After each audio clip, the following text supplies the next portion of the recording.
Hola, ¿qué tal, amigas y amigos? Bienvenidas, bienvenidos a un momento más de Salud Cafetera desde Jalapa de las Flores, y en esta ocasión una charla muy especial con alguien que es una verdadera ícono de la voz en Jalapa, en la radio de Jalapa, mi queridísima amiga Coquis Gómez. ¿Cómo estás, Coquis? Qué gustazo, mira que te han dado cazando, no se dejaba, pero ya aquí está. Gracias, estoy muy contenta de que nos volvamos a encontrar, de platicar contigo, de la invitación que me haces. Gracias. No, pues es que de verdad, Coquis, eres parte de la historia radiofónica de Jalapa. Justamente antes de hablar, de empezar a grabar el podcast, decías que te hace muy bien la radio y sin lugar a dudas, tu tono de voz es muy relajante, ¿no? Cuando te escucha uno, buena vibra, buena onda, y además en una estación, cuando yo te escuchaba, que era el 96.9, ¿no? Entonces, buena vibra. Sigo en el 96.9. Sí, lo sé. Dicen que el retorno al hogar siempre es bueno. Para mí, Digital 96, Avan Radio, es mi casa de radio.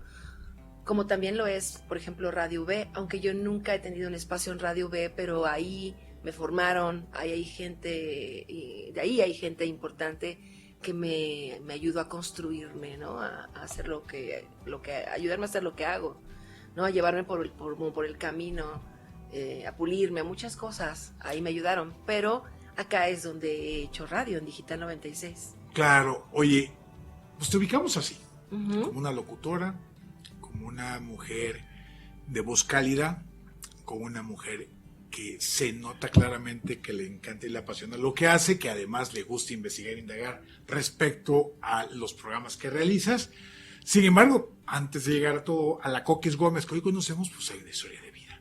Sí. Y esa historia de vida es justamente la idea de esta charla, de esta serie, de este podcast de Salud Cafetera, porque soy un convencido, Coquis, de que hay gente que está haciendo cosas muy padres o que ha hecho de su vida cosas muy interesantes con todos sus altibajos, pero que eventualmente pueden servir para inspirar a otras personas. Y creo que el compartir historias de vida nos ayuda a crecer socialmente. Y esa es justamente la idea. Sí, estoy de acuerdo. Coquis Gómez, ¿jalapeña? Sí.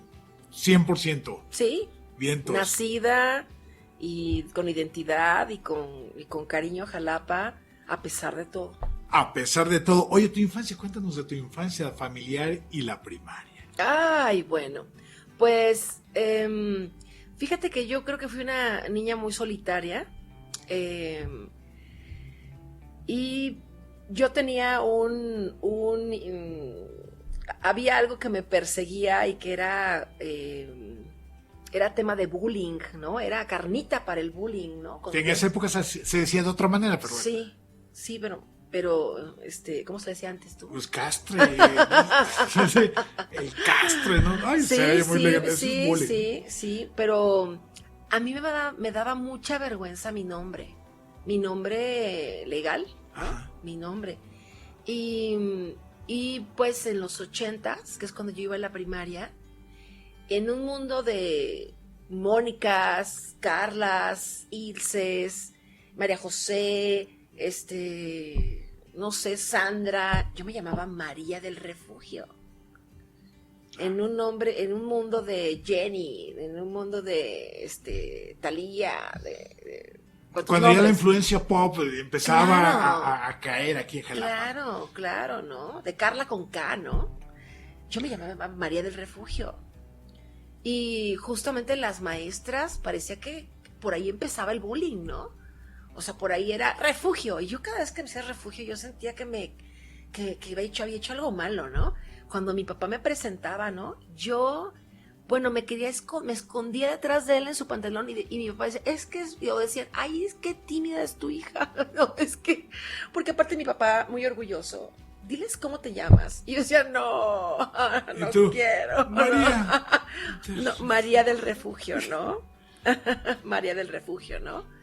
O sea, mi papá muy orgulloso porque así se llamaba su madre, que yo nunca lo conocí ni nada. Claro. Pero él muy orgulloso y yo muy, pues es que es algo que te van generando los demás. A lo mejor pude ver, hay muchas niñas que dicen, yo me llamo María no sé qué, o podría decir María del Refugio, muy orgullosa, pero me daba mucha pena. Entonces ahí había un bullying constante. Y lo hubo la primaria. Pero si era el bullying, o sea, si recibías bullying, o tú sentías que No, todo sí. era bullying. Era, ahí viene Doña Refu.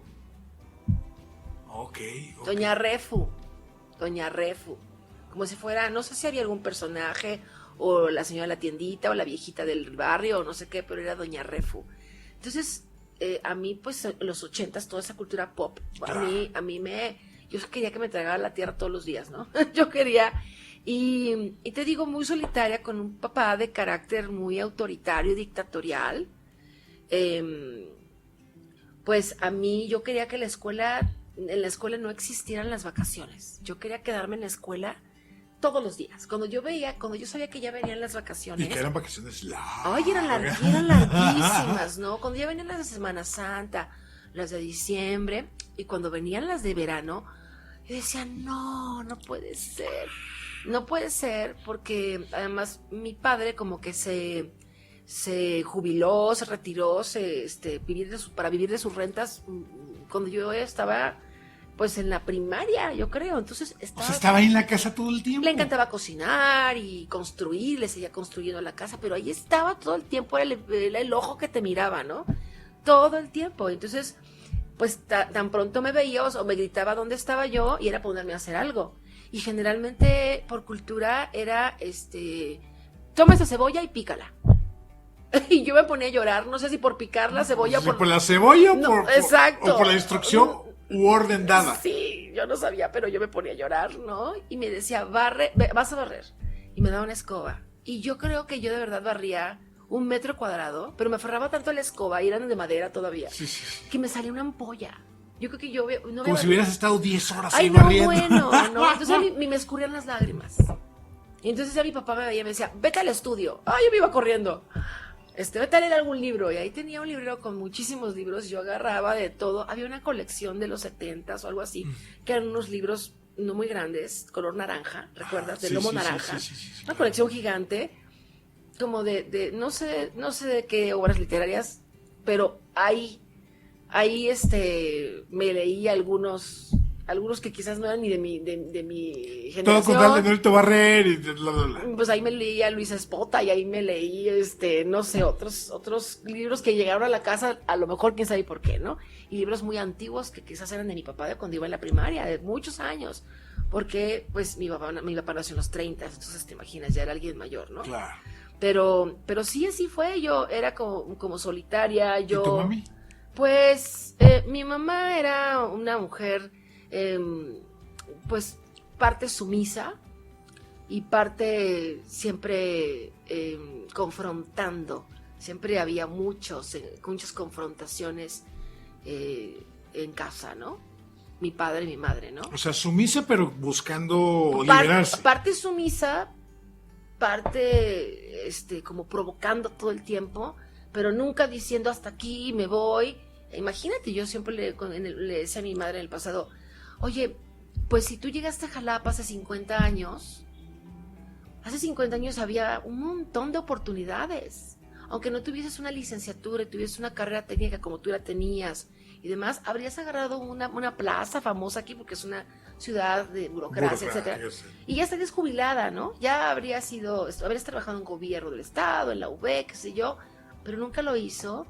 Y entonces ahí tenían una relación como de amor y odio que sí... O sea, muy propia de la cultura de esos tiempos, ¿no? Sí, y entonces sí, yo vivía un tanto, o sea, hay como un parteaguas en mi vida, como que recuerdo que fui muy feliz como hasta los 5 años y tenía un papá muy amoroso y muy todo, y a partir de ahí, de los 6, algo cambió y todo se tornó en casa constantemente muy problemático, muy violento emocionalmente, violento en muchos sentidos, ¿no? Entonces yo vivía escondida por los rincones, ¿no? Y por eso yo siempre quería estar en la escuela. Y por eso yo me hacía muchas fantasías. Era una casa muy grande. Claro. Era una casa de 5 recámaras, era una casa que tenía cuarto de servicio, hasta el súper en la azotea. Un palacio, era un palacio que te podías andar por todos lados, ¿no? Y había un cuarto de servicio que estaba ya cerca de la azotea. Y entonces ahí en ese cuarto de servicio yo hice mi estudio de radio. A ver, ¿eso a qué edad? Tenía 6 años, 5 o 6 años. O sea, ¿cómo, 7 años. si te recuerdas, qué fue lo que ese impulso que te hizo? Digo, me imagino que jugabas a que eras locutora. Sí, claro. Entonces, quiero suponer que se escuchaba en casa mucho radio. Mi padre escuchaba mucho radio. ¿Qué mi padre escuchaba mucho la XCW. Con Héctor Martínez Serrano. Okay. Lo admiraba muchísimo. De hecho, cuando ese señor se ve que hacía como excursiones o juntaba grupos, se iban a Chachalacas. Íbamos a Chachalacas y mi papá súper emocionado de saludarlo, ¿no? Desde ahí yo veía su admiración por esa figura, ¿no? Y tú recordarás que ese tipo de radio, en la XCW, se hacía con público en vivo. Sí, claro. Entonces, también de aquí de Jalapa, pues yo recuerdo que escuchaba al compadre Manuel, que nunca lo conocía a ese señor, ese locutor. Pero toda una institución. Yo recuerdo que toda una institución. Y escuchaba la U de Monterrey o la T. No me acuerdo, pero la U de Veracruz, creo, y la T de Monterrey. Y desde la madrugada él estaba, y siempre decía, y siempre hacía referencias de lo que estaba escuchando y de quién estaba escuchando.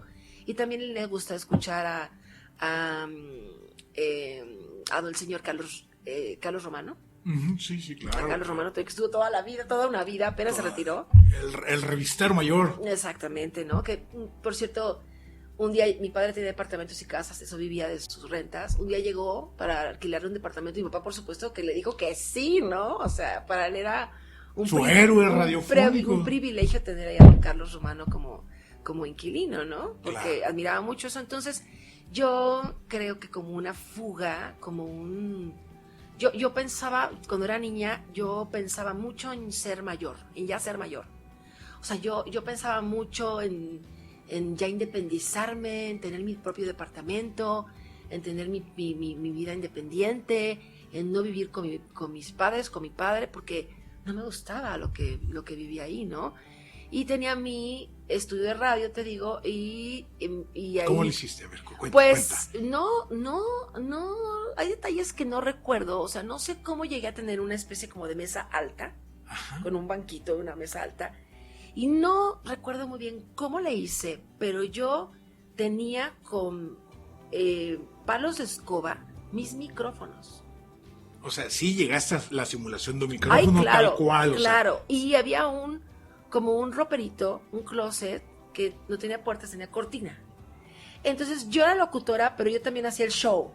Okay. Yo también de repente abrí la cortina y yo salía a bailar y a cantar, y ya luego me bajaba y continuaba conduciendo el programa, y yo soñaba con que yo era locutora, yo era locutora, yo estaba produciendo, yo era cantante, yo era todo, ahí a solas. A ver, entonces el ambiente radiofónico de casa, a propósito justamente de la fascinación que tenía tu padre por la radio, te marcó de manera tal que te fue llevando a un nivel de que tú decidiste hacer tu estación de radio, explayarte ahí en la producción, conducción y todo lo demás, y que al final del día, Coquis, marcó tu destino. No tenía yo ni idea de lo que era, por supuesto, un guión, una escaleta. Claro, por supuesto, estamos hablando de una niña de 5 o 6 años. Sí, en mi familia no había nadie que perteneciera a los medios, yo no tenía ninguna pista, ni siquiera un apoyo de, cuando tú crezcas yo te voy a llevar a no sé dónde. O sea, yo no tenía ninguna seguridad de nada, o sea, yo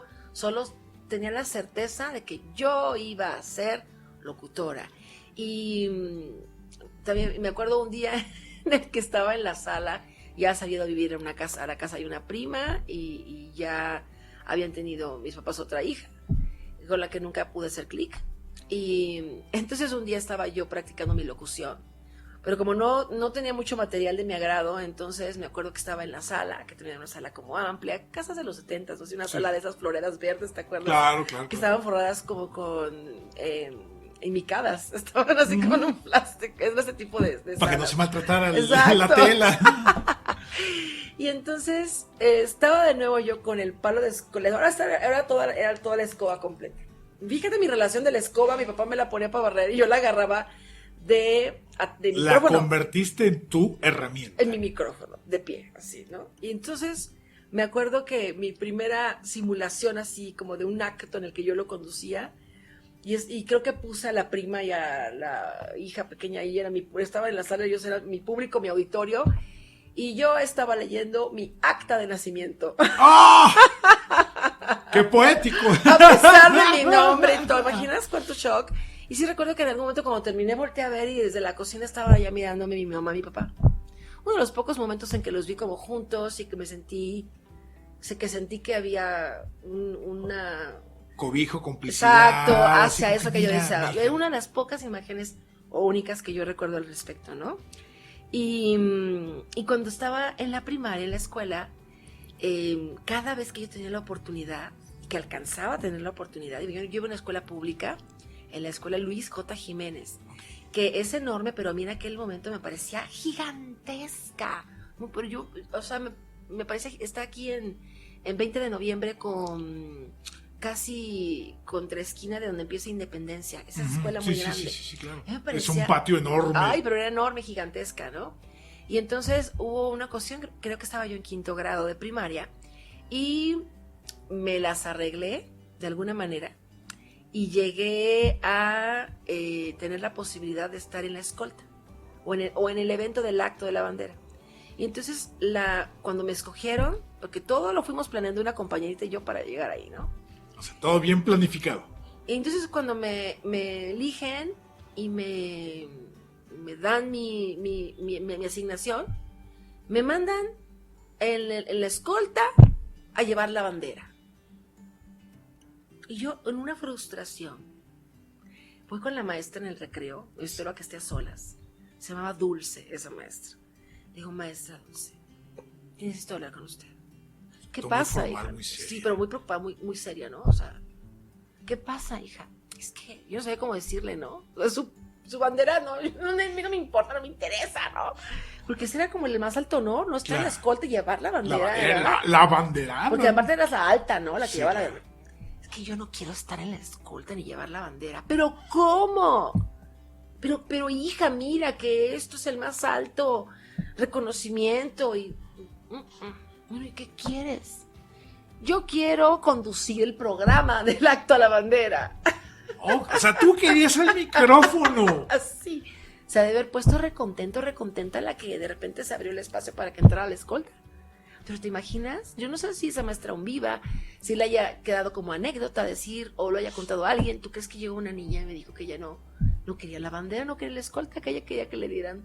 Yo tenía unos netos, todavía recuerdo el folder gris, el folder beige. Sí, claro. Y los nervios. Porque la escuela era muy grande, ¿no? Y todos así en silencio. Y yo tenía que decir, silencio. ¿No? Todavía recuerdo los nervios gigantes. Pero yo fui muy feliz porque... Fíjate, o sea, yo no, ni recuerdo que no era algo que yo le hubiese dicho a mi papá, a mi mamá, contado de, oye, es que fíjate que no, era algo que yo traía, un problema que yo tenía, ¿no? Y me dieron la bandera. Yo decía, ¿por qué? O sea, eso no era lo que yo quería. Pinche bandera como quiera, yo quiero micrófono. Exacto. Qué bueno que lo dijiste tú, no, pinche bandera, yo no quiero eso. Ahí voy a andar formada, marchando. No, qué huevas. ¿Qué cosa? No. Obvio que no iba a decir, hola, soy fulana de tal, no, pues nomás lo leías, ¿no? Claro. Ni siquiera te daban créditos. Claro, oye, Coquis, y a ver, ahí ya tenías, por esa búsqueda del micrófono para la conducción. Como 10, ¿no? Sí. Tenías ya la certeza de que ese era tu camino, o sea, la radio, tu estación de radio, en este cuarto de la azotea a los 5 o 6 años, y ahora a los 10 años más o menos, con este búsqueda Iba del yo micrófono. escalando, ¿no? Sí, o sea, ya con público en vivo, ¿no? Ya con público en vivo, pero con un guión, pues ya ibas teniendo cada vez más la certeza de que eso era lo tuyo. Bueno, y sobre todo que lograba conseguirlo, ¿no? Claro. O sea, de que había maneras. Porque hay mecanismos, o sea, uno, fíjate, ¿no? Y lo veo hacia atrás y yo misma tengo ahora un hijo y cuando a algo se le cierra al mundo, le digo, ahora que está en la prepa, resuélvete. A mí no me traigas nada reprobado y todo bien y no te sientas oprimido y sal adelante Sí, y lógralo. Y hazlo, ¿no? Porque no le pongo ejemplos porque yo no, me pongo a pensar, bueno, porque yo encontraba los mecanismos para hacerlo y digo, tú tienes que lograr los mecanismos. Ya en ese entonces perseguía yo otros fines, ya quería yo un micrófono de verdad, ¿no? Claro. Ya quería yo un público de verdad. Pero de ahí todavía pasó mucho tiempo para que yo lograra conocer una estación de radio, tener un primer curso de radio, Claro. que me enseñaran las técnicas, lo obligatorio mínimo para la educación de Claro, ser de un la locutor, voz, y de ser un locutor, y de incluso tu distancia al micrófono y tantas cosas. En ese inter, pues por supuesto que había otras cosas que yo pensaba que también podía hacer, ¿no? Pensaba, y quizás porque mi papá me lo metía, había alineación parental, ¿no? Me decía, vas a ser costurera. Es ahí, costurera. No, voy a ser diseñadora de modas. Entonces le hacía yo vestidos y mucha ropa a la Barbie, ¿no? A Sí, la Barbie, claro. mi mamá orgullosísima cuando alguien llegaba y un día mi papá, mi mamá mandaron a un curso de costura y me dejó de gustar. Dije, no. Hasta que andar No, con no, los no. alfileres y picando. Exacto, güey. ¿no? No sé cómo se llama, la regla esta de madera tipo La la escuadra, escuadra y el papel de estraza Y yo la dije, chiva es el y yo- carrito para y marcar. yo dije, ¿es en serio? Por aquí no vamos a empezar por los dibujos y por cortar y hacer y coser ya, porque yo tenía mi maquinita de coser, creo que era Lili Sí, Ledi. claro. Había una maquinita de coser, ¿no? De los pocos juguetes que Los Reyes Magos te sí trajeron. te cumplían, ¿no? Porque tú pedías y te traían Sí. 20 cosas, pero no lo que pedías. Claro. Entonces, no, decepción. Luego, por supuesto que me mandaron a mí no me mandaban, no me preguntaban, porque te digo, mi padre no era de decirme, a ver, mi amor, cuéntame tus sueños, ¿no? Y ahora, O sea, él te estaba educando para la casa y para cosas de mujeres. sí, Digo, más allá de echar culpas, era hombre de su época, sí, ¿no? Así de simple, ¿no? Y de ahí, a ver, pasas de la secundaria, de la primaria a la secundaria, ¿a qué secundaria fuiste? ay, fue horrible, porque mis compañeros se iban a ir que a la federal, ¿cómo se llama la que está por bomberos? La La 2, uno, otros iban a ir a la técnica 3, mi mamá quería que fuera el motolinía, yo no tenía ni idea de a dónde o qué, pero yo veía que si mi vecinito se iba a la técnica o a la federal, pues yo también debía ir como a eso, ¿no? Y mi padre dijo, no, ella se va a ir como él había estudiado 50 años atrás ahí, cuando era un colegio respetable, cuando era un colegio con reconocimiento, cuando además era un colegio solo para varones y las mejores familias habían estudiado ahí, quería que fuera ahí, pero obvio habían pasado 50 años y era una escuela para el traste, ¿no? O sea, era el Instituto Clavijero. Ok. No, bueno, él no sabe dónde me mandó. Ahí estaban todos los corridos de otras escuelas. La escuela era fea.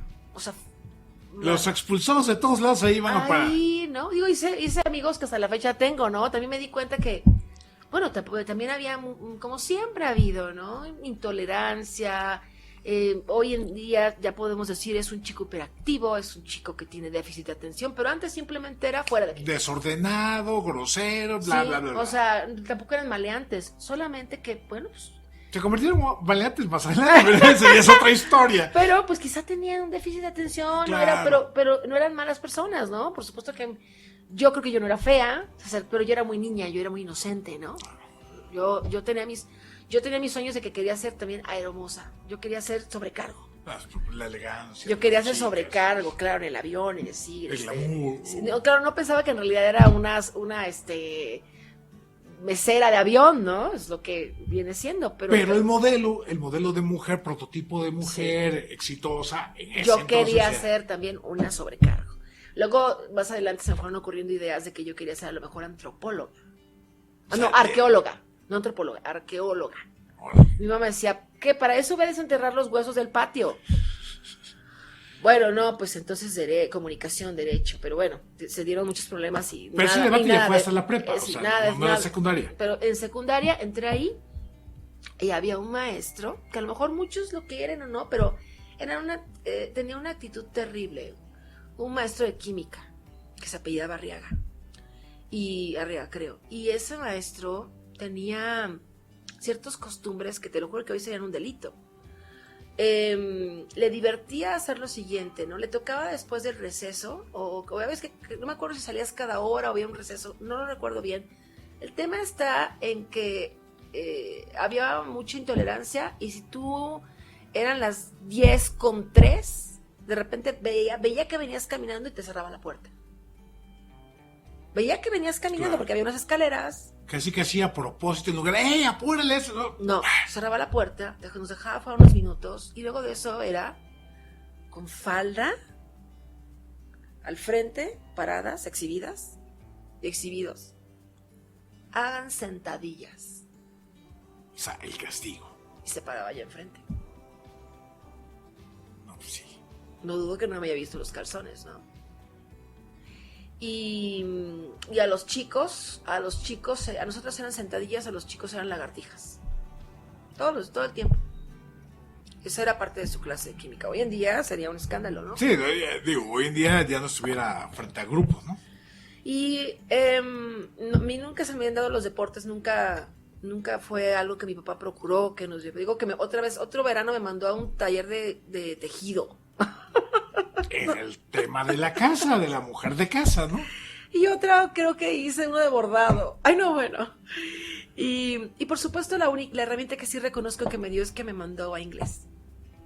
Claro. Me mandó, en aquel momento lo que había era el Instituto Shakespeare. ¿Te acuerdas? Claro, sí, entonces, por supuesto. Ahí. El salido de la primaria me mandó ahí. O sea, que es una herramienta que te ha servido hasta la fecha en tu... No, bueno, y marcó mi vida. Me casé con un inglés.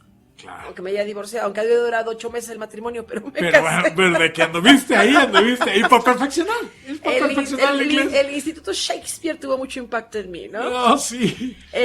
Estando en la secundaria, también tenía que escoger un deporte, teníamos que hacer un deporte a fuerza, y estaba el básquetbol. Y yo veía que, pues como que la pelota y yo no andábamos juntas, no. Como que la coordinación sí como tres no era lo y yo vi tuyo. otra chavita que súper fácil y casi el maestro le aplaudía, cosas técnicas que tampoco se usan hoy, Claro. cosas que no son apropiadas hoy, ¿no? Y de reconocerle que hacía bien la pelota iba a más. O sea, había cosas muy negativas en esa escuela, ¿no? Pero curiosamente, no sé, tengo amigos, incluso doctores que o que se dedican a otro tipo de medicina, de curación. Me dicen, a mí me pasa esto en la primaria, en la secundaria. Primer grado, acaba de entrar en septiembre, y por ahí de octubre, noviembre, empiezo a tener un dolor en las rodillas. Yo decía, son las sentadillas, es el básquetbol, ¿no? No me sale el básquetbol, me obligan a hacerlo, ese señor me pone a hacer sentadillas. Me empiezan a doler las rodillas, me empieza a doler la ingle, me empieza a costar trabajo caminar. Mi papá pensaba que era una excusa.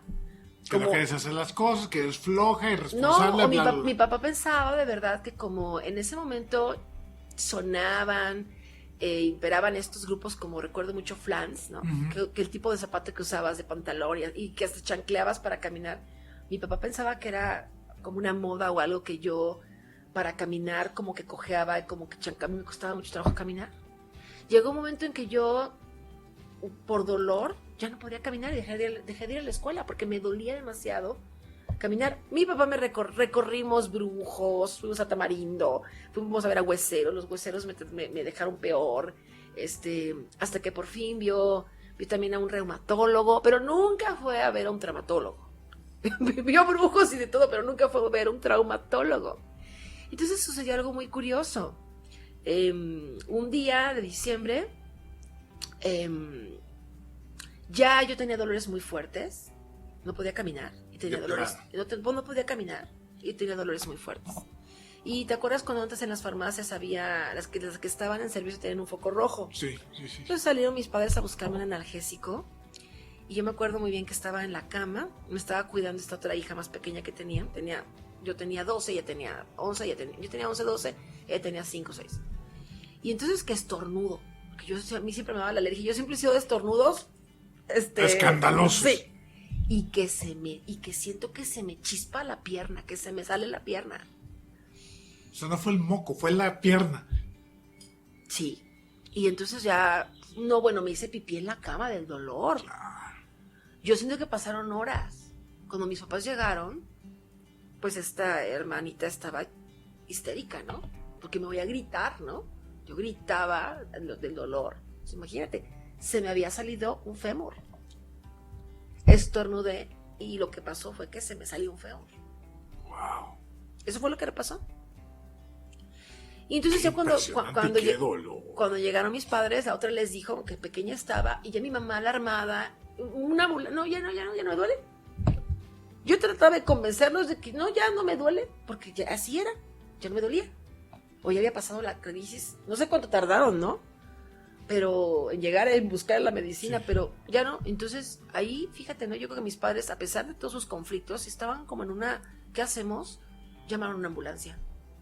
Y fui a dar al hospital.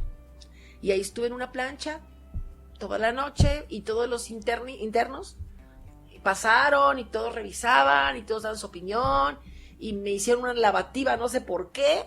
Fue horrible y nunca más quiero volverlo a hacer en mi vida. Ahora está de moda, dice que para desintoxicarte. Sí. No, ni madres, nunca en la vida quiero que me vuelvan a hacer una lavativa. No, es que es un show. No. O sea, pero además tú dices, ¿dónde está la conexión entre la lavativa y el tema del fémur? O sea, ¿dónde está? ¿Por qué? Porque te agarran de experimento. Todos los que están ahí dicen, mira, ahí acaba de llegar practica una lavativa. De verdad, eso es lo que pasa.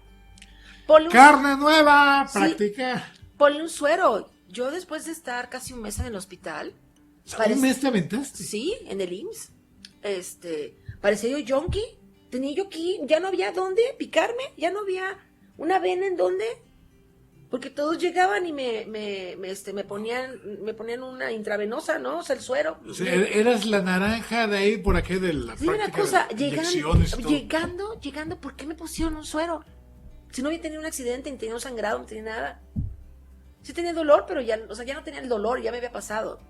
O sea, pero seguías teniendo el problema con el fémur. Sí, no hubo nada, no era como una fractura expuesta ni nada. Sí, claro. Simplemente por dentro, me estornudé esa fuerza. De hecho, aún ahora, después de la cirugía la otra enfermedad que tuve 30 años después y la cirugía que me hicieron, yo estornudo. Cuando yo estornudo, yo me tengo que poner las manos aquí en la cadera. O sea, sí, porque el asunto es que está así. Ahora tengo prótesis de titanio. Sí. Pero aquel momento me hicieron una cirugía porque tenía yo una cosa que es una enfermedad yo soy de las de una en un millón, y entonces tuve una epifiolistesis. Híjole, Eso es, feo, no sé qué sí, sea, pero... mis fémures se salieron de la cadera. O sea, ¿qué es esto? La cadera, el fémur, ¿qué es esto? La cabeza o sea, el fémur se sale. Tú estornudaste y esto pasaba... Sí, pero ya venía ese proceso. Claro. Puede pasar en niños recién nacidos y hasta antes de la adolescencia. Sucede mucho en niños obesos. Yo no tenía obesidad. Y hoy sé, por todos los traumatólogos que ha habido, sobre todo en los últimos 5 años. Te volviste experta. 5 años de mi vida, sí, que esa enfermedad que tuve derivó 30 años después en la coxartrosis bilateral que tuve, la displasia de cadera que tuve. Claro. Ese fue el antecedente. Y yo siempre, ya una vez después de que pasó esa cirugía, siempre le pregunté al traumatólogo, oiga, y me pusieron 4 tornillos. En la cirugía me abrieron, me operaron 2 médicos al mismo tiempo, me subieron los fémures, me los fijaron con 2 tornillos de titanio, así de largos, del tamaño de la ingle, y rarísimo porque me pusieron un fémur. A mí me dijo el doctor, que aún vive, me dijo, muy lindo, muy simpático, siempre muy amable, pero nunca me dijo que me iba a pasar esto. Bueno, yo que no quería asustarme, ¿no? Sí. Que 30 años después me iba a enfermar. O cuando mi papá enfermó de lo mismo, casi murió, nunca se quiso operar. Él también tuvo una displasia de cadera y una coxartrosis bilateral, porque esta enfermedad que yo tengo ¿Es hereditaria? es congénita y degenerativa, sí, es hereditaria.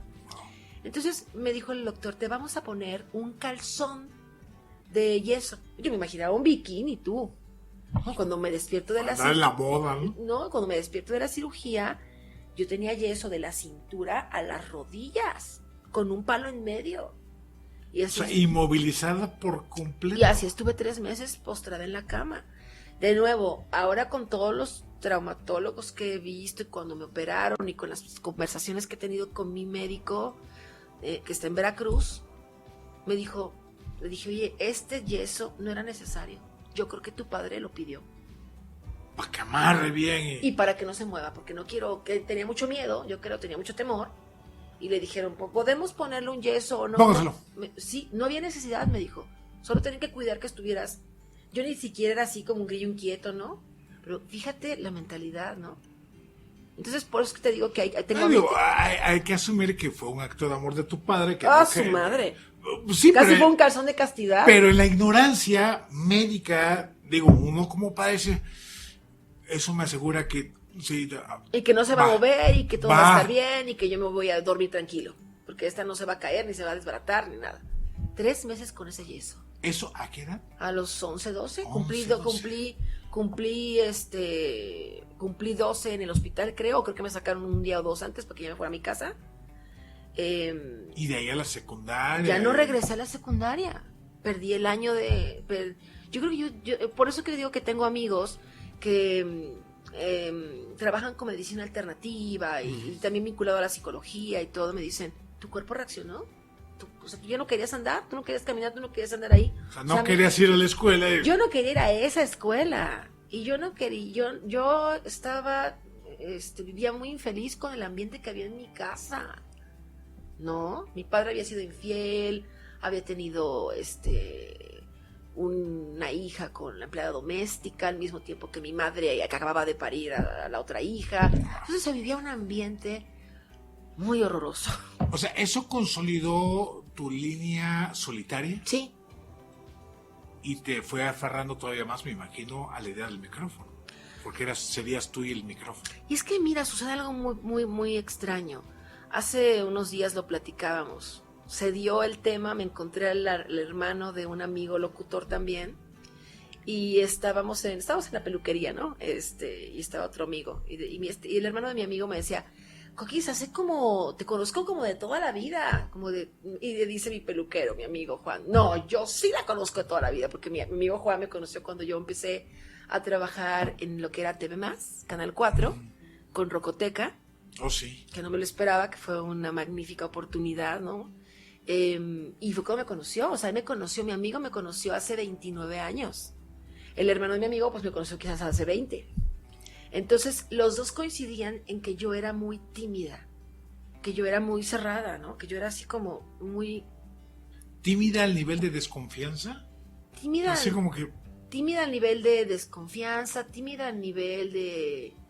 de barrera, no sé si quiero hablar contigo que seas mi amigo porque me puedes ofender, me puedes dañar, mi papá me puede regañar si me llevo contigo, si no le gusta tu apariencia y tú, muchas cosas que se fueron construyendo, ¿no? Claro. Y cómo lo relaciono en que les dije, ¿saben qué? No, y mi amigo decía, no, pues es que te mordías el rebozo. Le digo, no, sí, traía mi caja de huevo calvario cargando. Digo, no, es que ciertamente mucha gente cree que personas que trabajamos en la radio o en la televisión, en los medios, conocemos a toda la ciudad. Así de wow, todo abierto con todo el mundo. Y somos amigos de toda, pues no soy reina del carnaval, ¿no? No, yo contrariamente podría ser muy reservada y muy, no encuentro la palabra en este momento, pero como muy contraída, como muy...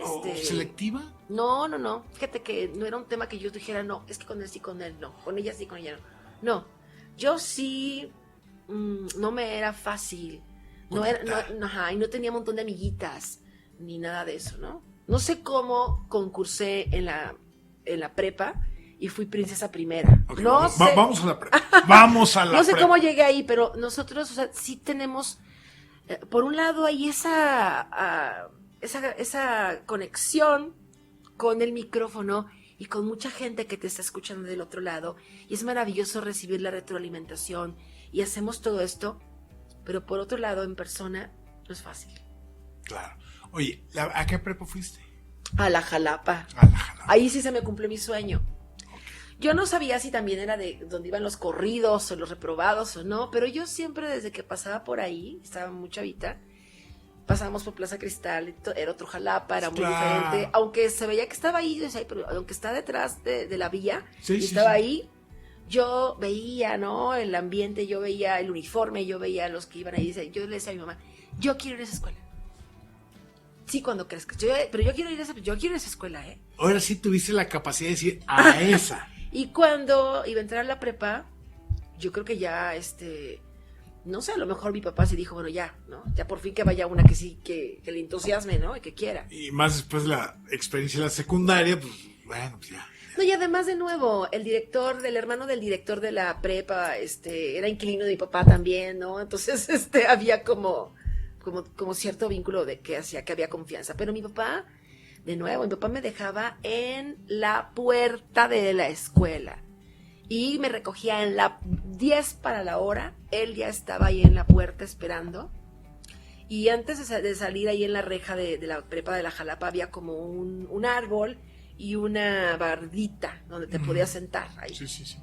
¿Tú fuiste ahí? No, no, Ah, bueno, no, pero conociste la escuela. Conozco el Y paso entonces, por ahí. pues los chavos no es que me buleaban, pero sí me avergonzaba, porque también había todo esto de Refu, Doña Cuca, porque el refugio se le dice Cuca, quienes sí me decían Coquis, y llegaba y yo ya sabía que mi papá tenía ese momento, se acababa de comprar un Eclipse, ¿te acuerdas que había salido Sí, de sí. Volkswagen, carrito negro, ahí estaba, ¿no? Entonces mi imagen ahí estaba ya el carrito negro. 10 para la hora. Y empezaban los que estaban ahí. ¡Ya llegó Don Polo! Mi papá se llamaba Leopoldo. Ya llegó mi suegro.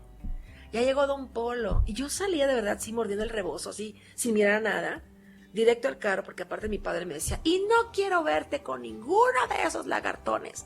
Porque afuera de la prepa, digo, adentro estaban esos que estaban cómodos ahí, todavía no salían. Pero si ya salían y había ambiente afuera de la prepa se ponían algunos. Las bolitas. Y los que llevaban carro ya, y ahí estaban fumando. Y uno que otro por ahí con una chela. Quizás, no me acuerdo, pero sí fumando definitivo. Y los que estaban acá, bien abrazados, más abrazados de lo que debían, Sí, ¿no? de la paña total, ¿no? Exacto, ¿no? Entonces mi papá decía, ¿y que no te vaya yo a ver un día con esto? Nunca te quiero encontrar así porque me vas a conocer. No, yo le tenía a mi padre. O sea, el terror. Yo a mi padre no le tenía miedo. Le tenía yo pánico, terror. A mi padre yo le tenía. O sea, a mí se me hacía un nudo en la garganta. Sí, nuestra comunicación digo que cambió mucho, precisamente por cómo era la dinámica en la casa, ¿no? Y sí, claro, o sea, yo esperaba. Yo tenía diferentes grupos de amigos. Claro.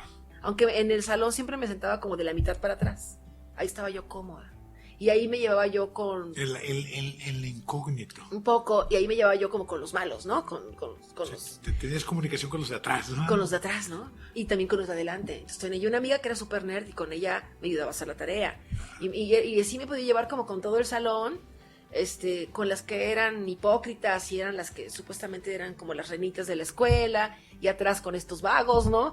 Pero que de repente, claro que me hacían, cuando estábamos en el salón, me decían, por atrás, Coquis, Refu. Y yo no los pelaba, me decían Refu, no los pelaba. Refu. Y yo, Coquis, en el Coquis. Yo, ¿qué? Pásame la tarea, pásame la libreta. Y yo, bueno, ¿cómo me llamo? Coquis. Bueno, entonces ya les pasaba la libreta, ¿no?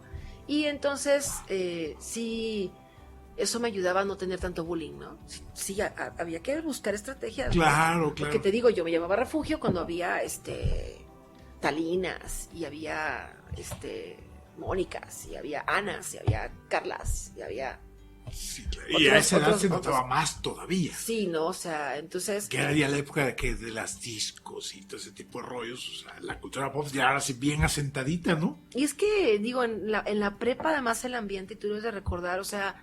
Híjole, todo parece que cuenta y todo es un mundo que te aterra de repente y que si estás que si estás gorda, que si estás muy flaca, que si tienes la ropa adecuada, que si tienes buen carro, que si cómo te apellidas, que si tienes un nombre anticuado, que si eres naquita, que si estás bonita, que si eres la intelectual o la que va más o menos porque pasa la tarea, la que es un ojete porque no pasa la tarea.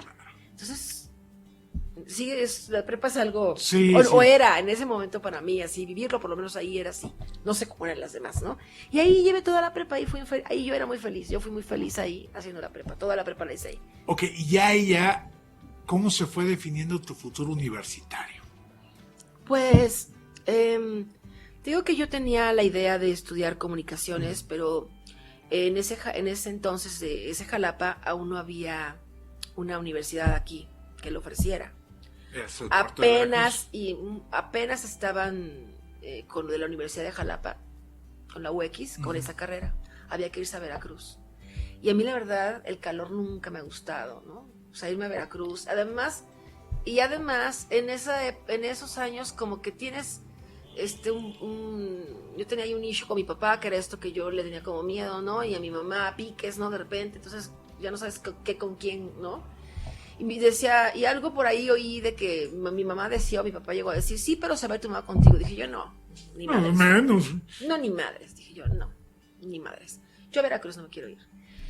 Todo se fue tensionando mucho, mucho. Yo había tenido un novio para entonces, 2 si acaso, y así de manita sudada, ¿eh? Yo de verdad que no sabía ni por dónde. ¿Y está mi papá? No, para nada, mucho menos. O sea, un fajecillo yo creo que era lo más que había yo llegado, pero de verdad no tenía muy claro ni por dónde, porque sí era niñota.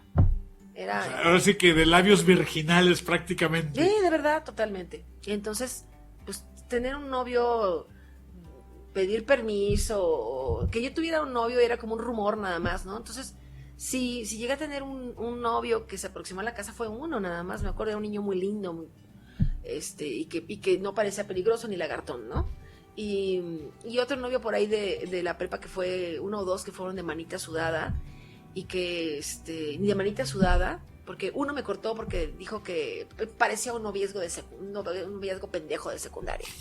Pues porque yo no prestaba nada, ¿no? Y nos veíamos nada más así. Ella quería la gasaja acá. Y nos veía, o sea, yo no lo conocía de antes, nomás me lo presentaron y lo veía y yo no sabía si sentía lindo porque tenía novio o si me gustaba el tipo, no lo sabía, la verdad. O simplemente le dijiste el sí, pues para cumplir con ciertas reglas sociales de tengo novio.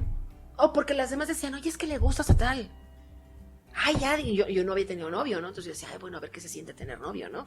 Pero ese cabrón nunca me invitó ni un refresco, ¿no? Ni una pues torta. Y unos días después dijo que ni siquiera hablamos bien, nunca tuvimos una buena comunicación, nunca nos sentamos a hablar, ni siquiera de que yo le dijera, oye, en mi casa esto, yo me siento así, o me encanta estar en la escuela, no sé, nada. No éramos ni siquiera amigos. Él iba en otro salón, en otro grado, creo, y yo...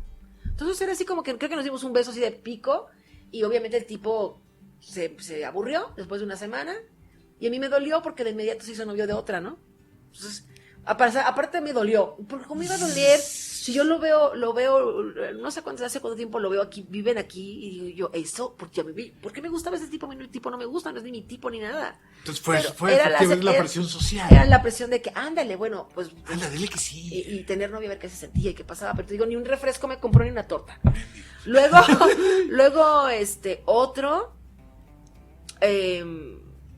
me miraba, lo miraba, entonces ya llegamos y con ese sí hubo un poquito más de interacción y platicábamos. Y entonces, de repente me metió en problemas. Porque ya te conté cómo era mi papá.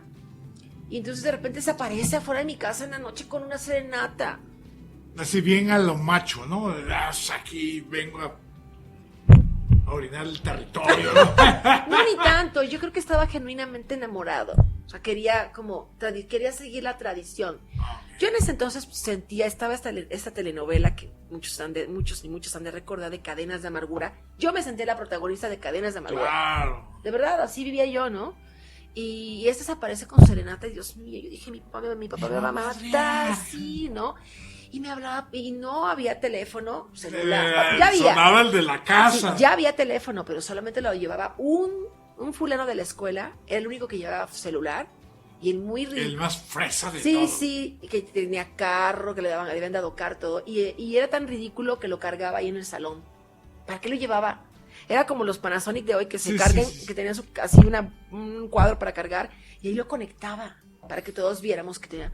Qué ridículo, ¿no? En fin, bueno, pero tenía celular y tenía carro, todos no había, pero en la casa, el teléfono de la casa. Y alguna vez yo creo que mi papá me dejó tener mi línea telefónica en el cuarto y yo ya sentía que era lo máximo, que lo amaba y que mi papá sí era el mejor del mundo, ¿no? Y de hecho también en algún momento, o sea, no todo era malo, obvio, ¿no? Pero yo no sabía qué entender de él, ¿no?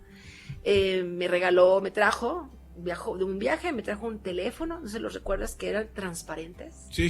De acrílico. Sí. Bueno, lo máximo, ¿no? Y yo tenía en mi cuarto, pero el cable partía desde la recámara de mi papá.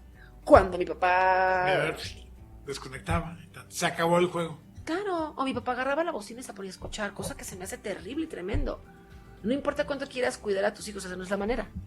Hay que hablar, ¿no? Hay que sentarnos y hablar y decir, oye, mira. Entonces, bueno, pero sonaba el teléfono y me hablaba en un domingo en la tarde, que mi papá estaba viendo a don Francisco, ¿te acuerdas? Sí, claro. Entonces toda la atención ahí en la casa. Sonaba el teléfono y el teléfono en su cuarto. Mi papá me decía, nena, me decía, Coquis, te hablan. ¿Quién? Fulano. Yo. Ay, me acuerdo que estaba muy enojada con él. Lo terminé, lo corté, porque a mí me hace sentir en una presión muy grande con o sea, mi papá, lo que ¿no? de él era una demostración de amor, de me interesas, me importas, Sí. te busco comunicarme, como para ti era la atención total en casa. Total, o sea, yo no pensé que iba a ser tan invasivo, ¿no? Que se le iba a tomar tan, que se iba a enamorar o qué sé yo. A la fecha me mandó invitación de Facebook y yo, ay, no, ni de amigo en Facebook, ni hoy en día. No sé, a lo mejor soy muy tonta para eso ahora, ¿no? Por pensar eso, pero es que me causaba muchos problemas, ¿no? Que su serenata, que sus llamadas. Me acuerdo que por teléfono le dije, no me llames. Ay, pero ¿por qué? Que no me llames, que me causas problemas. Pero yo así bajito, que no me llames, que me causas problemas. Si vieras la cara de mi papá, hijo. Exacto, ¿no? Y tenía otros amiguitos que incluso iban a la casa, ¿no? Había un amigo que ya murió y él era lindo, bueno, era importante, mi papá era así, ¿no? Tenían que ser la gente bonita, ¿no? Era español y era como racista, ¿no? Entonces tenía que... Y este chavo entraba y salía de la casa y me hablaba, y cuando me hablaba yo le decía hola, y como tenía un nombre compuesto, yo le decía hola Pepe. Mi papá de repente, después de que colgaba, decía hola Pepe, le decía Pepe, ¿no? Porque para él era así como hola Pepe, ¿no? Era mi amiguito. Años después me entero que su hermano siempre estuvo enamorado de mí, pero que como veía que su hermano iba a la casa y su hermano, yo creo que, no sé si yo no le gustaba o él tenía ahí en ese momento como que uno definía sexualmente su identidad, quizás le gustaban los chavos, no lo sé, pero pues yo ahí sí me acuerdo que dimos una vuelta a la manzana y yo sí me acuerdo que me le aproximé y me quedé así como... Así como que, ¡órale, güey! ¡Aquí estoy! ¡Agarra, no! ¡Hey! Y me acuerdo que así como de caricatura, no sé, sí, evidentemente, pues no, tenía miedo, pero éramos amiguitos, ¿no? O sea, mi padre muy pocas personas dejaba que... Luego también otros vecinos también iban, y yo decía, ¿y por qué viene? ¿Qué viene? Ahí estaba horas en mi casa, ¿no? Mientras hacía disque la tarea, ni me ayudaban ni le ayudaban en nada, pero yo no sé si veían o se sentían que habían logrado algo con que los dejara pasar mi padre a la casa, ¿no? Así como que la prueba de fuego que lograron entrar a la casa de Coquis. Sí, y luego otro que era de los que se sentaban ahí antes de la salida de la prepa, y que también decía un poco, traía albur, esto de, ya llegó Don Polo, mi suegro. De repente un día en mi cumpleaños, me habla mi papá, baja. Creo que cumplí 16. ¿Te mandaron eso? Y a mí, de verdad, a mí nunca me había mandado nadie rosas. Y era así un ramo, ya sabes, así con el celofán y la letra toda fea, ¿no? Chóforo. ¡Ah, hijo! Chico lindo, ojo verde, del desmadre de los que estaban ahí, que los habían traído de quién sabe qué, perfecto, todavía reprobaban en la Jalapa, no podías reprobar en la Jalapa, ¿no? O sea, ya que se reprobamos en la Jalapa. No, sí, un amigo últimamente con el que platico me dice, no, a mí me sacaron de la oficial B, pero ya reprobar en la Jalapa, dices, no tenías madre, ¿no? Entonces, fíjate qué curioso, ese chico que yo no sabía que él... ¿Tienes que sentir algo fuerte para que te atrevas a los 16 a mandarle una docena de rosas a... O sea, para preocuparte, ¿qué le puedo dar? No, para y atreverse a mi agrade? papá. Es que atreverse a mi papá era too much, ¿no? Era algo... Yo estaba sacada de onda porque él nunca me había dado una demostración de nada en la escuela, ni nada. Dije, le volví a leer, fulano. Y luego me habló por teléfono. ¿El chofo? Chóforo. Y yo, chóforo. Felicidades. Y yo, gracias. Me mandaste rosas. Sí. ¿Te gustaron? Pero sacada de onda, nunca o sea, tenía presente mi cumpleaños, se atrevió, compró, invirtió en las rosas, sabes que los chavos, pues no todos tienen dinero, ¿no? Lo que vamos ahorrando cuando se hace de esa edad, pero bueno, me mandaron rosas, este chavo que nunca me había dicho nada, pero yo en lugar de decir, no, yo me sentía así como, rayos, mi papá me va a matar otra vez, ¿no? O sea, yo sentía que todo ese tipo, toda persona... O sea, el sentimiento de culpa siempre estuvo presente. Sí, por eso me era difícil siento que me era un tanto difícil socializar o hacerme de novio, ¿no? Okay. En la prepa, ¿no? Porque yo tenía mucho miedo de las reacciones de mi papá o de lo que pudiera hacer y después de cómo se iban a burlar de mí las consecuencias en la escuela, ¿no? Lo que iban a hablar mal del carácter de mi papá, etcétera, ¿no? Pero fue lindo, fíjate que años después, tal Chóforo, cuando fue mi cirugía de cadera, y estaba yo en reposo en cama. Curiosamente, de nuevo en mi cumpleaños, yo que se acordaba 30 años después, y súper lindo, averiguó mi dirección, que si no sé cómo, ya viví yo en otra casa, fue reciente, y me mandó un arreglo floral, ya un arreglo, ¿no? Ya propiamente, o sea, no, ya en no, forma, ya en no forma. las rosas envueltas en un celofán ahí, ¿no? Que es lo que uno podía pagar en la prepa, ¿no? Ya un arreglo muy bonito, y me habló.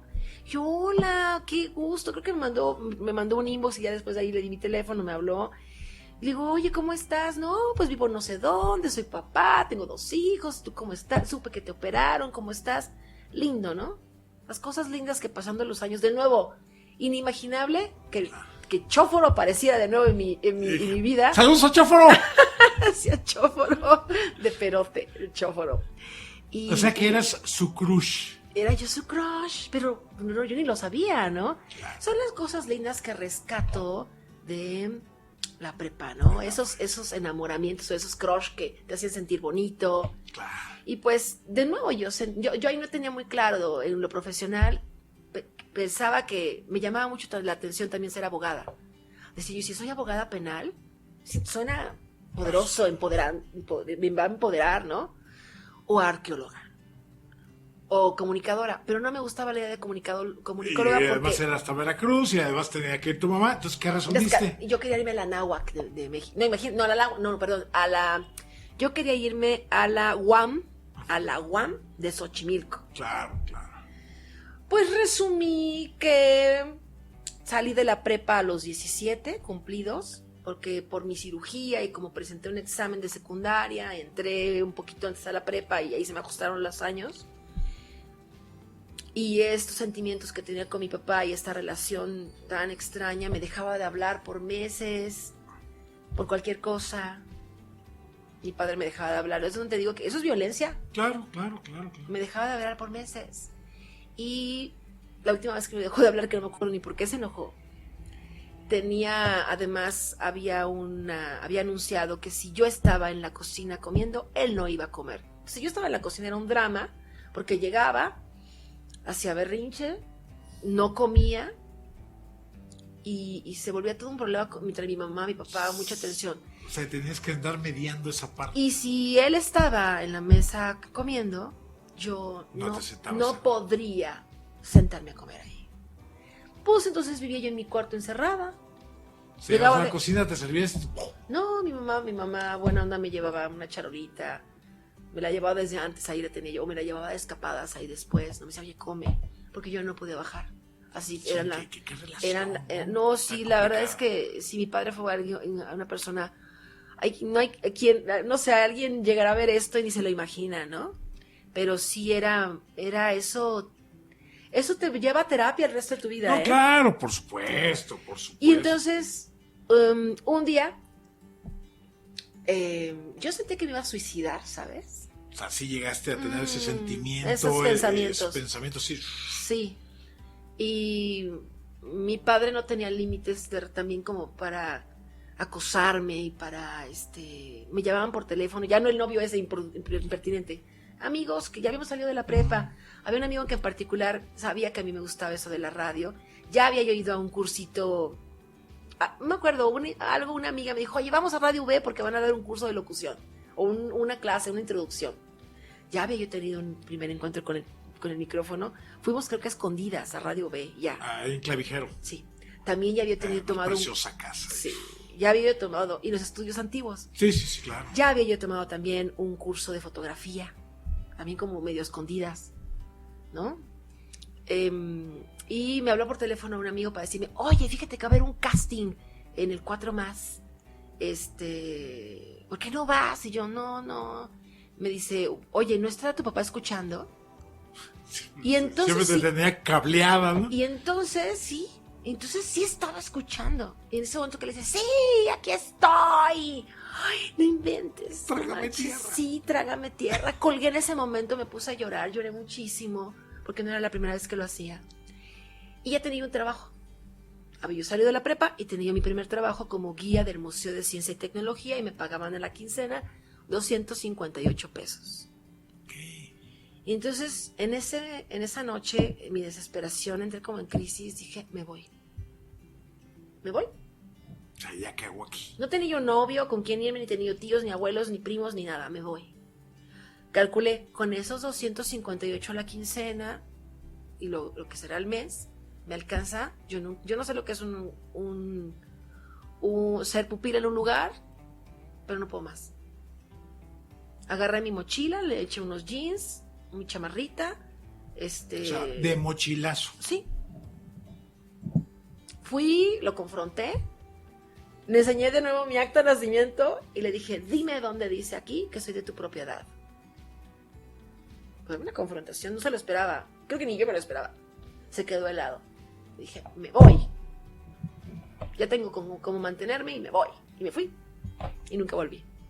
¿Nunca volviste? ¿Hubo algún momento de reconciliación con él? No, fíjate que yo cuando iba saliendo de su casa, realmente lo que sientes en ese momento es que quisieras que tu padre... No, mija. No. Exacto, realmente yo creo que yo confieso que lo que yo hubiese querido, lo que yo hubiese...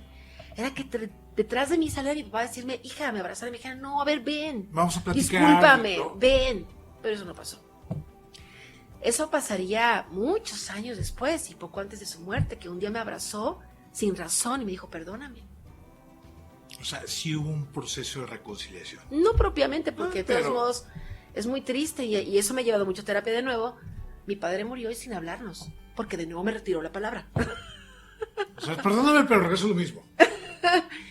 Ahí también mi papá traía un rollo muy, siempre trajo un rollo de, que se vivía en la casa constantemente, en el que desde niña me decía, te vas con tu madre, te vas conmigo, te quedas con tu madre. O sea, el chantaje, la manipulación. Sí. Y mi mamá, yo veía, no, mi mamá se hacía, además de que, digo, sí tenía esos contrastes, esa personalidad de sumisa, pero a la vez lo confrontaba y buscaba mucho la pelea, ¿no? Pero siempre ella vivía el papel de víctima, ¿no?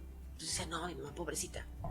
Hasta hace pocos años yo siempre consideré a mi mamá pobrecita y ya estando en una terapia de regresión, yo me di cuenta, descubrí, unos días después de esa regresión, que había sido, pues sí, víctima de una alineación parental. Claro. De parte de mi mamá. Claro. Y mi papá sufría mucho porque si antes de morir, yo no entendía por qué mi papá me decía, estábamos ahí de repente comiendo y se ponía mal, y me decía, es que tu madre te alejó de mí, tu madre te puso en mi contra, y lloraba. Pero yo no entendía por qué decía eso, ¿no? Y es que eso está muy cabrón, y eso debe ser una lección de vida para todos, que somos padres, o que vamos a ser padres, y madres, de la manera en cómo podemos joderle la vida a nuestras hijas, nuestros hijos, y eventualmente hasta nuestras nietas y nietos. Justamente por ese juego de manipulación al querer jugar con la propiedad de las y los hijos. Y es terrible. Con sus emociones, claro. Con su sentido de pertenencia, con todo eso, ¿no? Entonces sí, digo, todo ha sido un proceso, ¿no? Todo fue, o sea, la vida junto a mi padre o la relación de mi padre conmigo o en mi vida siempre fue dura, tormentosa, sí, siempre fue así, ¿no? Fue complicado, no conectábamos, ¿no? Sí, pero fui muy feliz hasta los 5 años. Claro. Digo, a partir, qué lástima que no le puedo preguntar, ya no vive para decirle. Hoy sí, si estuviese vivo le diría, ¿qué pasó cuando yo tenía 5 o 6 años? Sí, ¿cuál fue el hecho A ver, hiciste esto, ¿no? Anduviste de canijo y pasó esto, y cambió en la casa, obviamente, entre mi madre y tú, pero ¿por qué además todo lo demás? O sea, a mí ¿para qué chingo me echan la bolita, no? Sí, ¿por qué a mí me dejabas de hablar y cosas por el estilo? Porque yo tenía miedo y porque... Pero bueno, hay cosas que no se van a poder hacer, ¿verdad? No le puedo preguntar. Entonces lo único que queda es la aceptación de que así fue y echarle para adelante. Resiliencia. Sí. Oye, la pena, vergüenza por ser refugio. ¿Quién te iba a decir que el refugio se iba a convertir en Coquis y que Coquis se iba a convertir en tu marca personal? Fíjate. Y todavía después me causaba conflicto porque hubo mucho tiempo en que yo me quería cambiar de nombre. Y yo pensaba, ¿y cómo me llamaría, no? Porque no me quiero llamar, no me gusta. Y luego me enteré de todo el papelerío y que aunque te cambies de nombre, cuando lleves tu cédula, tienes que hacer muchos cambios y llevar casi, sigues cargando con cómo te llamabas antes y cómo te llamas ahora, ¿no? Soy fulana tal, antes esta. Como las calles, ¿no? Entonces, hasta tenía yo mi nombre favorito, ¿no? Yo me debí de haber llamado Leonora. O Leonor. Que soy más poderosa. Sí, claro, y con más así, ¿no? De león. Sí. Hasta sensual, sexual, así, Sí. ¿no? Sí. Hola, soy Leonora. No, Leonora, ¿no? Una cosa así. Pero bueno, sí, no me imaginé. Tuve mucho conflicto, mucho tiempo. Mucha gente me preguntaba si así me llamaba, cómo me llamaba, y yo no quería mencionar cómo me llamaba en mi nombre legal, ¿no? Oficial. Lo ocultaba. Un día llegó Chucho Ochoa, el actor. Llegó a mi vida, a mi casa. Porque una fiesta llegó. Llegó con Chema Jaspic a mi casa. Y me preguntó precisamente, ¿no? Estábamos tomando en un vodka y él, fueron muy lindos, ¿no? Muy educados, muy padre, me fue a conocerlos. Y Chucho me dice, oye, ¿por qué Coquis? Le dije, pues no me gusta María del Refugio. Es que yo creo que tú te deberías de llamar, tú deberías de reconciliarte o tener ahí un encuentro con tu nombre, y tú deberías de ser Refugio. Me lo digo como 10 veces. Refugio del no sé qué. Refugio, digo, ya, párale, Chucho, no va a pasar. No le busques, güey. No. Y es que además si te dedicas a noticias o algo así de la información, te puede servir, es una buena marca. ¿Cuántas se llaman María del Refugio en el medio? Yo no sé ni me importa. Y ni quiero. Exacto. Pero sí, él un día me echó plática de que no estaba mal, ¿no? Que podía yo hacer algo con mi nombre, claro. ¿no? No me siento... Lo siento, ha pasado el tiempo, tengo la edad que tengo, estoy en donde estoy. Cuando me preguntan cómo te llamas, simplemente con el tiempo y con terapia de nuevo, Claro. Me llamo María del Refugio. Pero no dejo me llamo María del... No, lo tengo que decir no te tengo que dar pie para que tú veas que me avergüenzo, que me da pena. Me llamo María del Refugio, rapidito. Refugio, María del Refugio. Porque luego sucede, ¿te llamas Dolores? ¿Te llamas 20? Me dan 20 nombres, pero nadie le atina que... Ay, nunca pensé, María del Refugio, yo soy... No me juego el juego yo solita de... Sí, como la iglesia. Sí, como si fuera una viejita. Sí, como... No, me llamo María del Refugio. Hay veces que dicen, ay, mi mamá se llama... Ah, mira, somos muy pocas. Vámonos. Y vámonos. Rapidito para que no duela. Exacto, sí. Sí, no me siento... Pero entonces, ¿en qué momento te apropiaste del Coquis Gómez? O sea, como marca. Pero digo, yo te ubico como locutora, el 96.9, Coquis Gómez. Fíjate que la historia del nombre es que llegaron mis padres al registro civil y mi madre también traía ahí dos o tres ideas que también, que bueno, que no eran opción, ¿eh? Mi madre pensaba que me iban a poner Esmeralda o que me iban a poner Niágara. Porque iban a hacer un viaje a Canadá y resultó que mi mamá estaba embarazada y era de alto riesgo y se tuvo que quedar, y entonces me pasaba a llamar Niágara. Y Niágara durante todo el embarazo, Niágara. Hazme el favor. Pero no, que por una tía de mi padre, una tía española, Esmeralda. Y cuando están en el registro civil, están llenando todo y de repente mi papá de la nada sale María del Refugio. Mi mamá dice que se quedó. O sea, no fue consensado, negociado, acordado, ni una chingada. O sea, ya te dije que tenía un padre autoritario y dictatorial, que te jugaba chueco, que... O sea, en el momento que pregunte cómo se va a llamar la niña, ¡pum! Mis historias son carnita para el feminismo, ¿no? O sea, se va a llamar María del Refugio. Y mi mamá, pero, o no la registro. Mira, si a mí me dicen eso hoy en día, le digo... Pélale, llégale. Ahí está la puerta y está muy ancha. Regístrela a mi nombre y con mis apellidos. Órale, vámonos. Pero así fue. Y mi mamá no pudo decir nada. Entonces, para María del Refugio es Cuca. Pues ahí está mi tocayo, sí. Cuco Sánchez, ¿no? Claro. Y eso a mi mamá no le gustaba. Y entonces mi mamá, pues tuvo que aceptar eso, ¿no? Que también para ella fue de nuevo, no, ahí está la ser sumisa, ni modo, ahí va cargándolo, el nombre. y me empezó a decir Coquis. Y una señora que trabajó mucho tiempo en casa, que era como nana, que era muy cercana, Coquita. Y mis amigos, de repente, mi amigo Carlos Manuel Cruz Unesa, Cucarita. Y de repente, no sé, me van inventando con K o con C o... Cucaramaca. Sí, ya, o sea, la llevo bien con eso, ¿no? Sé que es con cariño. Pero salió de ahí de que mi madre como opción decía, pues es que ¿cómo le voy a decir a la niña, no? Cuquita. Que era lo normal, me tendría que haber dicho Cuquita. Como los españoles, porque ahí viene el tema que mi padre era de familia española, entonces para él era muy normal María del Refugio, ¿no? Y le iban a decir refugio a la niña, ¿no? Cuquita, refugio. Claro. Nota al margen, siempre que mi padre gritaba refugio, yo no bajaba. Oye, entras a RTV y ¿qué pasa? Me hacen una invitación, hago un casting sin experiencia alguna. Me invita mi comadre Miriam García Amador y me conoce un día en una fiesta y ya estaba yo entré a la Facultad de Artes.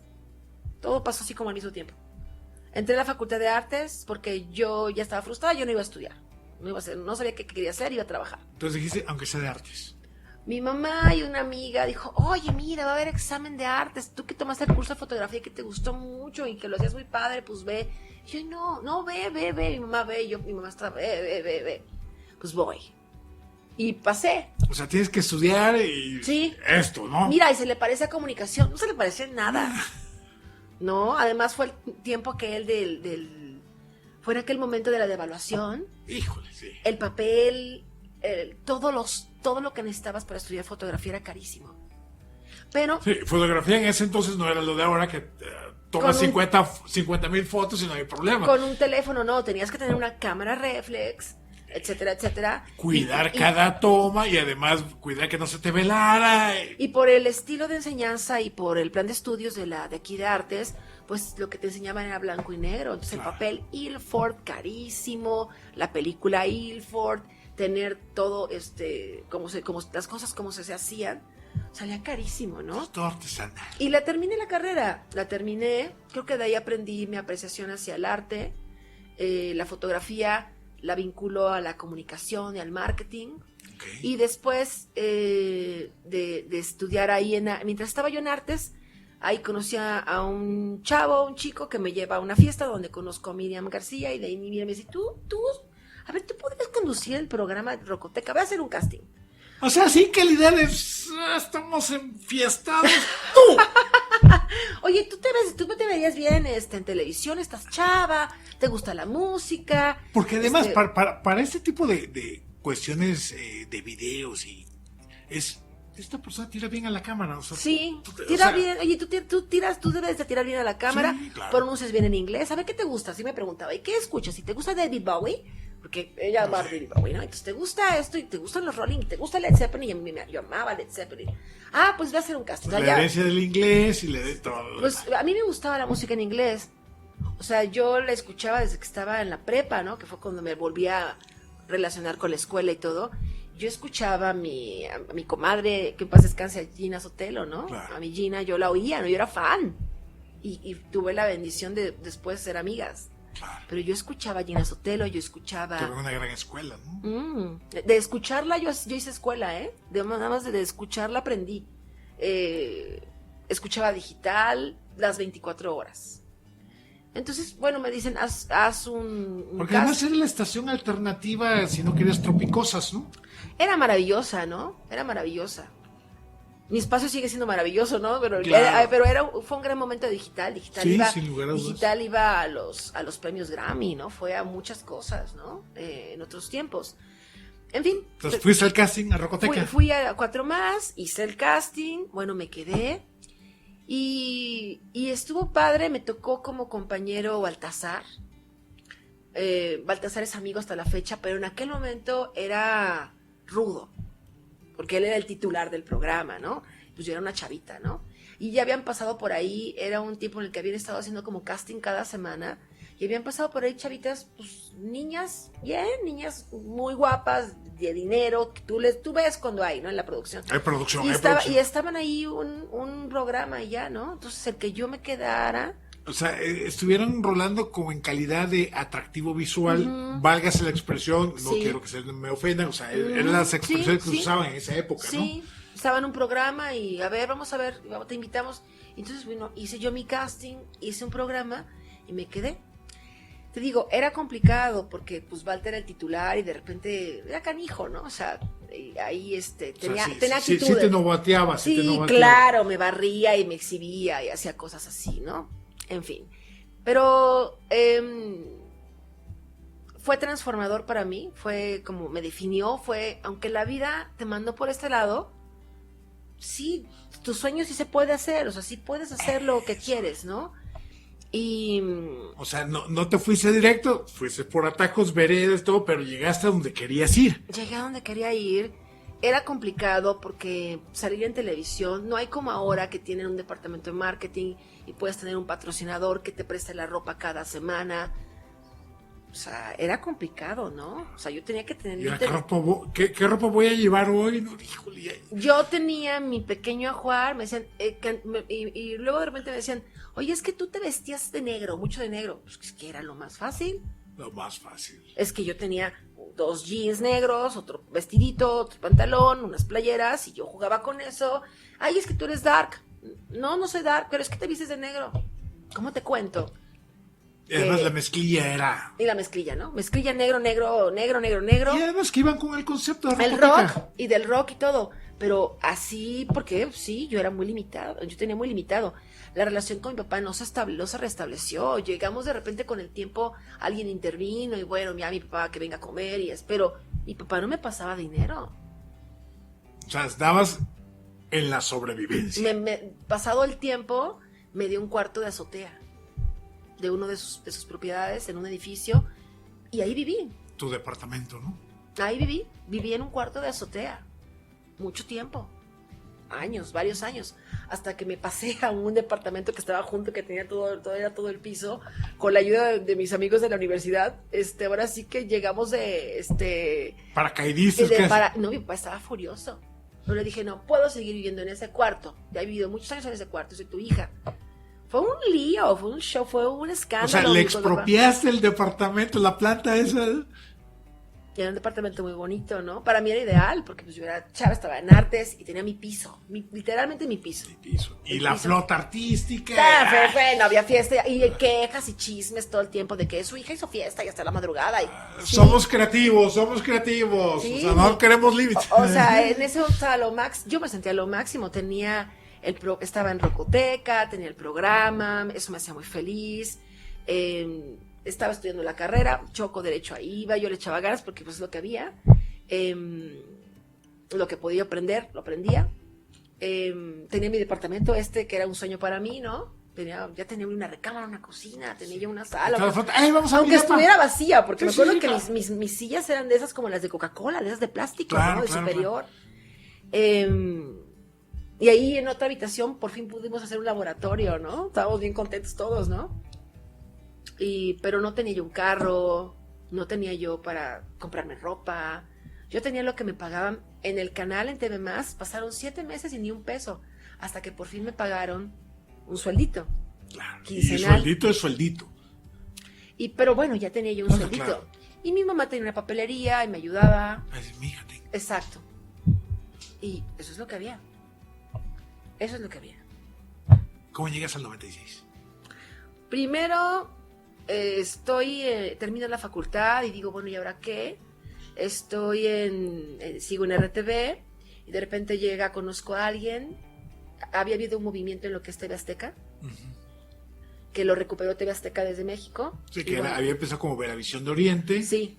Y ya después es TV Azteca Veracruz. Y llegó alguien como campanita a decirme, vente a trabajar acá, te voy a pagar 5,000. ¿No? Voy, ¿dónde firmo? Que eran, ¿no? Sí, ya estoy hablando de hace 20 y tantos años, ¿no? Pero, ¿quieres aprender? ¿Quieres estar en producción? Yo dije, a ver, ¿qué sentido tiene ahora mi vida? ¿Sigo conduciendo el programa? Que está muy chido, pero... ¿Qué hago con la carrera que estudié? ¿Cómo puedo vincular lo que sé de fotografía, de iluminación o de lo poco que nos hayan enseñado? En aquel momento, la verdad, todo estaba muy mal en la carrera. Pues me suena, ¿no? Me checa. Entonces, renuncio a TV Más y me voy a trabajar y que arrepentida me pegué. No, pero además el deslumbrar es una televisora nacional, van a crecer, van a invertirle, van a... Y entonces ahí fue cuando aprendí la frase, me dijo mi mamá, bueno, pues ahora ya sabes lo que es ser cola de león o cabeza de ratón. Y cola de león no me gustó nada. No me gustó nada. Era no dormir en toda una noche editando, y porque había muy poco personal. O sea, yo hoy en día, si yo estuviese ahí y me viera así en el cuadro de lo que me están ofreciendo y lo que hay, diré yo, olvídalo, esto que me ofreces es fantasma. Esto que me ofreces, esto no va a durar. Ustedes no van bien encaminados, esto no va a durar. Eso es humo. Sí, esto va a durar 3-4 meses y me vas a correr porque no te va a dar, porque tú no estás funcionando. Tú no estás funcionando. Entonces me arrepentí, me quedé sin trabajo, me quedé sin una cosa y sin la otra. Como el perro de las dos tortas, como se Pero dice. también en aquel momento tenía yo relación con el IBEC.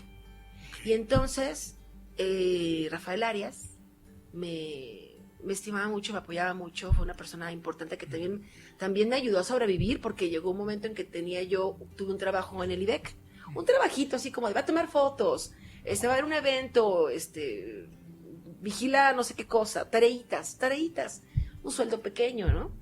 Pero bueno, tenía yo lo de la radio, tenía yo el sueldito del IBEC. Además campechaneándole. Lo que me daba mi mamá, 50 pesos que se le caían a mi papá, porque era súper mezquino. Era súper mezquino, digo, tenía 24 casas y departamentos. O sea, un casateniente. Yo pensaba que lo era. En fin, entonces me voy a Veracruz, que no me gusta por el calor. El calor es lo que me afecta. O sea, si no te habías ido a estudiar allá por lo mismo. De todos nos voy a dar a Veracruz porque nos tocó el proyecto de abrir la fototeca. Desde montar todo, o sea, montarla, abrirla. Rafael Arias es una persona que tenía muchas ocurrencias y estaba muy cerca del entonces gobernador, entonces le daban todas las facilidades. Y hizo mucho con el IBEC en su momento. Claro. Muchas cosas. Entonces me fui para Veracruz y estando en Veracruz me invitan de Mar FM. Y hice un proyecto como una prueba, como una temporada, trabajando el verano, de 12 de la noche a 6 de la mañana. Órale. Sí, era pesadísimo. Yo estaba muy entusiasmada. Y lo aguanté. Al principio no tienes ni sueño en la mañana, estás muy emocionado. Lo aguanté un tiempo. Y después de ahí, estando ahí en Mar FM, en ese proyecto, imagínate, de que no iba a durar para siempre, obviamente. Pero me sirvió. O sea, te hizo tablas. Te dio claro, tablas. me dio tablas, me dio... Te enganchó. Sí, me dio fogueo, me pude foguear. La verdad es que parecía un sacrificio, pero fue una magnífica oportunidad. O sea, del micrófono en el cuarto de azotea en tu casa, que era tu palo de escobas, tu estudio, a Mar FM toda la noche. De 12 a 6. Te ibas acercando a tu sueño. Pero, de nuevo, hay cambios en Mar FM. Llega otro fulano de aquí, ahí no me acuerdo su nombre Ángel o algo así, llega y me corre. Porque tenía que hacer como una reestructuración. Dijo, que se vaya esta, ¿no? O sea, sin una evaluación previa, que jala, que no jala, nada. No, que se vaya esta. Ahí vengo con mis chivas, porque yo ya me había instalado a pesar de calor en Veracruz. O sea, tú ya te hacías tu vida profesional. Ya tenía yo ya mi cama, mis cosas. Ahí vengo de regreso con capa caída. ¿Capa caída? Qué chinga. Me corrieron de Mar FM. Me corrió este güey, ¿no? Ángel Casas. De lo que te perdiste, Ángel. Y bien curioso, pasó un tiempo, me hago de un novio de esas veces en que he metido la pata y que escojo al primer inútil que pasa, ¿no? Y estaba yo entre capa caída, ¿qué voy a hacer, no? ¿Qué voy a hacer de mi vida? No estudié comunicación, pero me gusta eso y lo he hecho, pero ahora no tengo nada y estudié artes y ¿verdad? ¿Qué hago? Y suena el teléfono y era Pepe Torres. Siempre he tenido amistad con Daniel Ferráez y estaban buscando una locutora, porque Gina Sotelo se había ido a Rocoteca, al lugar que yo tenía en TV Más. Lo que van son las cosas de la vida, ¿no? O sea, Gina dejó de estar hubo cambios y siempre te corren de algún lugar, ¿eh? Y entonces Gina se va a 4 Más y buscan a alguien en digital. Yo voy, hago mi casting y me quedo, entro a digital, yo no lo podía creer. y entro a lo que era este programa de Back in Time. Sí, claro. En las mañanas. Primero era de 10 a 1. De 11 a 1, 10 a 1 se fue componiendo. Y no había no había teléfono inteligente, no había internet, wifi, no había computadora para mí, no había tablet, había el libro de Billboard y otros libros. O sea, esa es la gran pregunta, porque tú siempre sonaste una mujer muy actualizada en el tema musical, y la gran pregunta, bueno, ahorita es fácil googlear. Espérame tantito, aquí está. Pero en ese entonces uno te escuchaba muy fluida, no, fulanito de tal, y perenganito, bla, bla, bla. ¿Cómo le hacías? Había que estar muy atento a lo que salía en los periódicos, tener los periódicos, los recortes, y había que agarrar el libro de Billboard, un libro así, Sí, venía sí. en inglés. Una Biblia ahí, ¿no? Uh-huh. ¿Cómo te ha ayudado el inglés? Uh-huh. Tuve que estudiar. En aquel momento, desde que estaba en la universidad, pues mis amigos veía yo, mis compañeros de foto, porque de artes plásticas decidí por foto. O sea, estudié foto porque entras a artes plásticas y tienes que elegir una opción. Entonces iban a la escuela de inglés, a la Harmon Hall, pues yo me metí también a estudiar. Y seguí estudiando, ¿no? Y eso me sirvió, o sea, tener un idioma, tener el idioma inglés, si vas a trabajar en medios de comunicación, creo que casi en cualquier cosa. Hoy en día tienes que saber hablar inglés, y si se puede mandarín o alemán o italiano o lo que se pueda. Pero saber inglés era básico, ¿no? Era básico. Y todavía cuando yo estaba ahí, me faltaba mucho por aprender inglés. O sea, ya cuando yo aprendí bien a dominar el idioma, fue cuando estudié aquí en otra escuela más especializada, aquí en Jalapa, en Bristol. Y después fui de viaje y conocí a mi ex esposo, al padre de mi hijo, en un viaje en el que estaba en Ámsterdam. Ahí lo vi 20 minutos y le di mi teléfono. Yo iba con otro novio, cuando yo tenía un prometido ya, otro escocés. O sea que clásica así como de... Sí. Y me peleé con el escocés porque era súper celoso, súper posesivo. O sea, parecía el latino. Ahí en Ámsterdam le agarré el anillo y le dije, ten tu anillo. Ya me había dado el anillo de compromiso. Un escocés. Eres demasiado latino para mí, güey, por tus pinches celotipias, ¿no? Sí. Y él, no, por favor, quédatelo. Es que fue hecho especialmente para ti, por favor, no. Y yo, bueno, como dijo María Félix, pues el anillo me lo quedo. Y me fui al avión, me subí al avión. Y ya estando en México, sonaba el teléfono a 6 de la mañana. Chico, esto es una emergencia solamente. Sí, y yo pensé que era el escocés porque el escocés me seguía buscando. Entonces me acuerdo que suena el teléfono y de repente también los celulares todavía no eran smart, solo era así normal. Entonces me acuerdo que cojo el teléfono de la casa porque yo, aparte tonta, no le di mi celular, que yo me había llevado mi celular. Cuentón que me llegó, pero le di a mi ex esposo el teléfono de México, de la casa. Le hubiera dado mi email, ¿no? O sea, algo más, pero fue lo que se pudo rápido, porque el otro me estaba vigilando. Y entonces que contesto así como que, bueno, o así como, hello, ¿no? Hello. No sé, pues chingado, ya, ¿no? Y entonces oigo que era que, hello, Sí. ¿Cookies? It's me. Es mi who.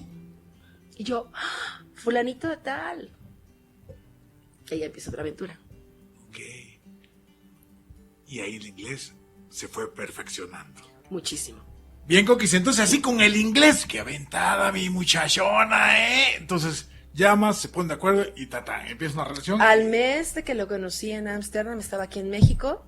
De plano. Ya estaba aquí en México. O sea, eso es flechazo, ¿no? Chingaderas. No, tuvimos, la verdad es que el momento en que lo conocí, tuvimos realmente un crush. Claro. ¿Cómo fue? Pues yo nunca me había enamorado de alguien así. Fue totalmente un enamoramiento. Fue muy intenso. O sea, qué chofo ni qué nada. O sea, este sí. Sí, fue muy lindo, fue increíble, fue padrísimo, ¿no? Y pues él estaba aquí al mes, se quedó, pues porque cuando tú te lanzas cuando haces esas cosas de que me voy a conocer a alguien, pues tú dices, pues voy una semana o 10 días, si no salen bien las cosas con esta persona, pues yo creo que le había pensado, pues me voy a Cancún porque ellos siempre piensan, los británicos, en Acapulco. Sí, claro. Acapulco es para ellos como el lugar, ¿no? Entonces me voy acá Pero venía entonces por unos días y se quedó un mes. Se quedó todo un mes. Cambió su fecha de vuelo 2 veces, se quedó un mes. Él llegó empezando octubre, un 3 de octubre llegó. Y se estuvo todo un mes, se fue empezando en noviembre. Y me acuerdo que mi mamá encantada con él, mi papá también. Y me acuerdo que mi papá, que sí me hablaba en ese momento, lo conoció y a él le cayó muy bien a todo el mundo, ¿no? O sea, hizo clic con toda la banda, sí, toda la flota, sí, toda la familia, sí, etcétera. Sí, cuando quiere puede ser una persona encantadora, como todos, quizás, o como Claro. muchos. Y entonces me acuerdo que mi padre me dijo, cuando sabía que ya se iba, me dijo, ¿estás preparada? Porque ya se va, porque me vio muy enamorada, yo creo. Le O dije... sea, te vio tu papá como nunca. Sí, papá, yo digo... Feliz, ilusionada, sí, enamorada. no me dijo nada de eso, pero yo creo que me vio así, Claro. porque me dijo, ¿estás preparada para que porque ya se va y estás preparada? Le dije, sí, ya tengo mi boleto para irme en diciembre. No, pues claro que estoy preparado, güey. No sé. Si yo de ahí soy. Sí. Este inglés no lo dejo ir, güey. No, entonces sí, en diciembre ya estaba yo, viajé a Londres y no me acuerdo, también me quedé como un mes o más. Fue una experiencia increíble, estábamos todavía más enamorados, de ahí él vino. Yo después ya me regresé en enero, febrero, qué sé yo, y luego él vino y nos fuimos juntos, y luego yo regresé, veníamos, y así pasaron como año y medio, 2 años, como 2 años, hasta que me embaracé de nuestro hijo, y el resto fue historia. Y ya una vez que llegó Liam a este mundo y que todo se transformó en una vida con responsabilidades y una vida doméstica, pues no duramos mucho. Claro, se acabó la locura del viaje, el rock and roll y bla, bla, bla. El pub y Sí. las chelas y la emborrachada y al otro día la cruda nada más, ¿no? Pues, No te levantes, no te muevas, pero déjame dormir. No, pues había un pequeño que atender, ¿no? Claro, y esos no tienen horario, o sea, esos se despiertan a cada rato y hay que cambiar, bañar, darles de comer, bla, bla, y cuidarlos. Sí. Y hay que estar al 100. Sí, cambió mucho la vida. Yo estaba en Inglaterra viviendo, ¿no? Yo estaba viviendo en Inglaterra. Esa pausa, precisamente antes de ese viaje, donde lo conocí, yo dejé de trabajar en Digital 96, estaba buscando pues también ganar más dinero, hacer otras cosas, viajar, ¿no? Entonces hice, ¿no? Viajé, hice una pausa en Digital y después regresé a Digital cuando después de que nació mi hijo, regresé a México porque las cosas no iban padres allá, era como el efecto Meghan Carey. Sí, claro. Sí hay racismo, sí, la familia se mete y pesa mucho, ¿no? Sí, Sí hay hooligans. pues no es ser hooligan, es las ideas, el racismo, Claro. es todo eso, ¿no? Típica situación de que la suegra, él a su mamá le consultaba, creo que todo, yo no me había dado cuenta que era así, ¿no? Yo pensé que, cuando estás enamorado no ves muchas cosas. O sea, las red flags no se ven, No, aunque estén ahí. Cuando estás enamorado las cosas no se ven, pero ya después, cuando empiezan a pasar cositas que te van desenamorando, sí la ves diferente. Entonces me regresé a México, según que de vacaciones, pero me vine con mi hijo. O sea, ¿ya vienes blanco maña? Sí, mi padre me dijo, ¿cómo te trajiste a ese niño? Dije, ¿cómo? Pues en el avión. No, ¿cómo lograste sacarlo de Inglaterra? Mi papá parecía que él había visto la película ya, que se leía todo, ¿no? Me dijo, no sé cómo te dejó traerte a este niño. Yo creo que mi papá ya se olía que yo no iba a regresar. Sí. O él en su entender. En su mundo machín, porque De hay macho, que recordar ¿no? que él es de condición machista, que siempre te lo hizo patente. Y con lo que me conocía, Claro. dijo, esta se le va a revelar. Y de repente no regresa y tal cual. Ya no quise regresar. Claro. Yo dije, no. Y cuando ahí ya luego que regresas al 96, creo que tenías un programa especializado en música inglesa. Sí, regreso y digo, ¿ahora qué voy a hacer? Y sucedió algo muy padre, ¿no? Fue como cuando no puedes ser profeta de tu propia tierra, ¿no? Claro. Que no creo que sea verdad. Digo, yo soy de aquí y lo que hago para mí está bien. No estoy frustrada en lo absoluto es que no me fui a México y hacerlo desde allá. Las circunstancias son muchas. Y las historias en México para llegar ahí son tremendas, ¿no? Pero en fin, yo estoy contenta con lo que hago, donde estoy. Y me vine y entonces me presenté en Avan Radio con quien estaba en turno y les hice la propuesta. Yo, mientras estaba en Inglaterra lavando mamilas y cuidando a Liam, comencé a pensar en mi proyecto y en qué haría. Y sí, de nuevo, hace cuenta que volví a cero. Regresé empecé de cero y dije, ¿qué voy a hacer? Sí, porque habías quemado tus naves, o sea, literalmente. Había yo quemado mis naves. Estaba yo en Inglaterra, en un suburbio, lavando biberones, recogiendo la ropa de mi marido que me dejaba un caminito ahí, hasta su plato porque no levantaba. Y estaba yo más lejos de la BBC desde ahí, desde ese suburbio inglés, que desde acá. O estaba yo más lejos de un micrófono desde ahí, que allá está la BBC, que todo el mundo dice, el ícono mundial. Quisiera trabajar en BBC, y si llegas a BBC va a ser lo máximo, y todos los de tu pueblo van a decir, Coquis está en la BBC. O sea, no mames, güey, lo hizo. Sí, claro que pasó por mi mente, ¿no? Claro. Y cuando estuve en Inglaterra me recibió, estaba en BBC todavía Miguel Molina, sí, claro. Muy amable, me recibió, me dio mi tour por la BBC, todo era increíble, y sí me dijo, a ver, ¿qué es lo que tú haces y qué es lo que tú quieres hacer? No, bueno, pues aquí en BBC y por lo que yo hago, los que estamos aquí, si tú no te dedicas a las noticias, a la información, no hay manera. No hay manera. Bueno, y todos los shows que se hacen, esos se hacen en una calle que está allá, donde están todas las productoras, y es otro camino. Pero si quieres estar aquí en BBC, esto es información, noticias, prensa, ¿no? Bueno, de nuevo así como el desencanto ahí. Sí, o sea, sí ha habido muchos de repente desencantos y caminos y que dices frustración y dices, ¿no? Pero cuando estaba en Inglaterra parecía que todos los sueños de mi padre se habían vuelto realidad, ¿no? O sea, todos esos presagios o todos esos destinos se me habían cumplido y yo me sentía fatal, ¿no? De nuevo yo me sentía suicida. Claro. Te lo juro, yo estaba ya feliz porque mi hijo fue un hijo muy deseado y o sea, me había enamorado. Un hijo producto del amor. Claro. Pero estaba yo allá lavando mamilas.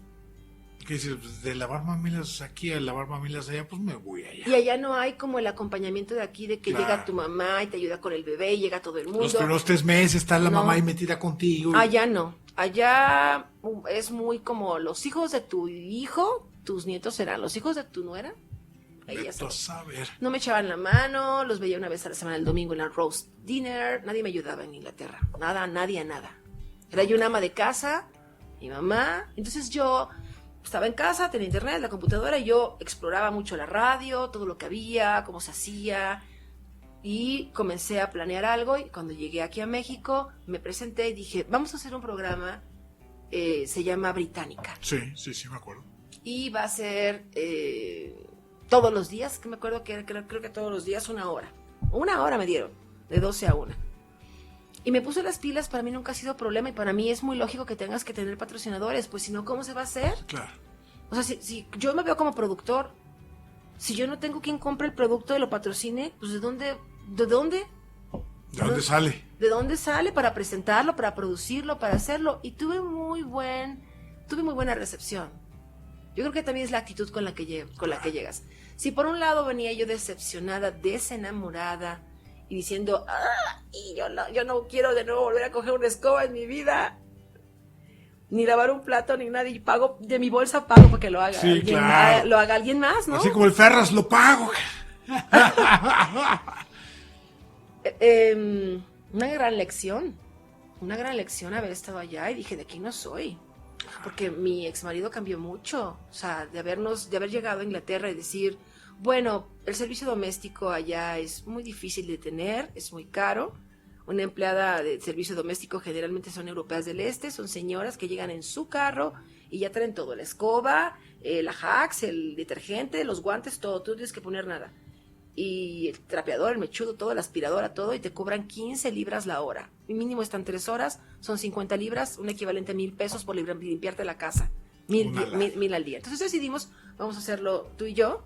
Entonces, terminó convertirse en tú.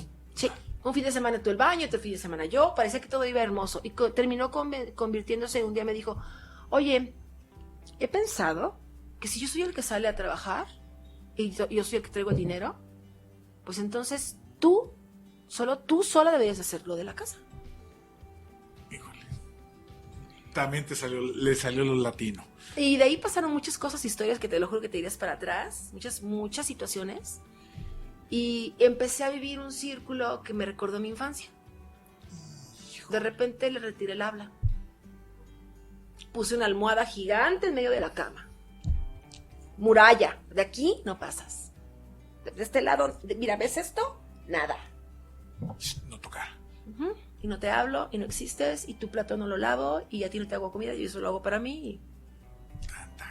Oye, Coquis. Y me regresé a México. Claro, te regresas a México, te reincorporas al 96. Me fue muy bien hasta que de nuevo en la estación de radio, estaba yo siendo británica, todo iba a poca madre, y de repente llegan y hacen otros Cambio cambios. de administración. Se va fulano de tal, de la familia, que ya lo corrieron, que ya se pelearon. Oye, lo siento mucho, pero ya no vamos a poder. No, con el de británica hasta hicimos una transmisión desde Glastonbury, desde el Festival Glastonbury en Inglaterra. Solicité acceso de prensa. Estuve en el backstage de Glastonbury, desde ahí transmití para Digital 96 vía telefónica. Cuando estaba Amy Winehouse en el escenario, Jay-Z, todos estos artistas. O sea, estábamos haciendo algo bien, algo padre. Pero llegó un cambio y no, váyase todo lo que no, de nuevo, adiós. Híjole, esa es la parte que cuando dice uno, híjole, la aldea no deja de ser la aldea. El pueblo no deja de ser el pueblo, ¿no? Pero pues bueno, gajes del oficio, mi queridísima Coquis, ¿con qué nos vamos quedando después de esta? Primero agradecerte esta confianza de compartir en esta Salud Cafetera esta historia de vida. De verdad, gracias. Te he contado algunas cosas que a nadie nunca. Gracias. Se van a quedar así como de veras. Sí, yo también tengo mi telenovela. Claro. Coquis, ¿con qué nos vamos quedando tu reflexión final? Con todo esto y para la gente que nos está acompañando, ¿qué nos queda? Tú quieres, tú puedes. Tú tienes determinación, tú puedes llegar allá. En el camino va a haber muchas cosas que van a doler, que vas a tener que dejar, que vas a tener que perder, que parece que vas a tener que perder. No va a estar fácil, además soy mujer. No recuerdo, bueno, son muy pocos, y el otro día lo decía, en donde estoy, en la radio, en esta estación o en otras estaciones, es uno de los pocos espacios en donde no me han acosado sexualmente. Pero en muchos otros trabajos que he tenido, porque tenía otros trabajos a nivel gobierno,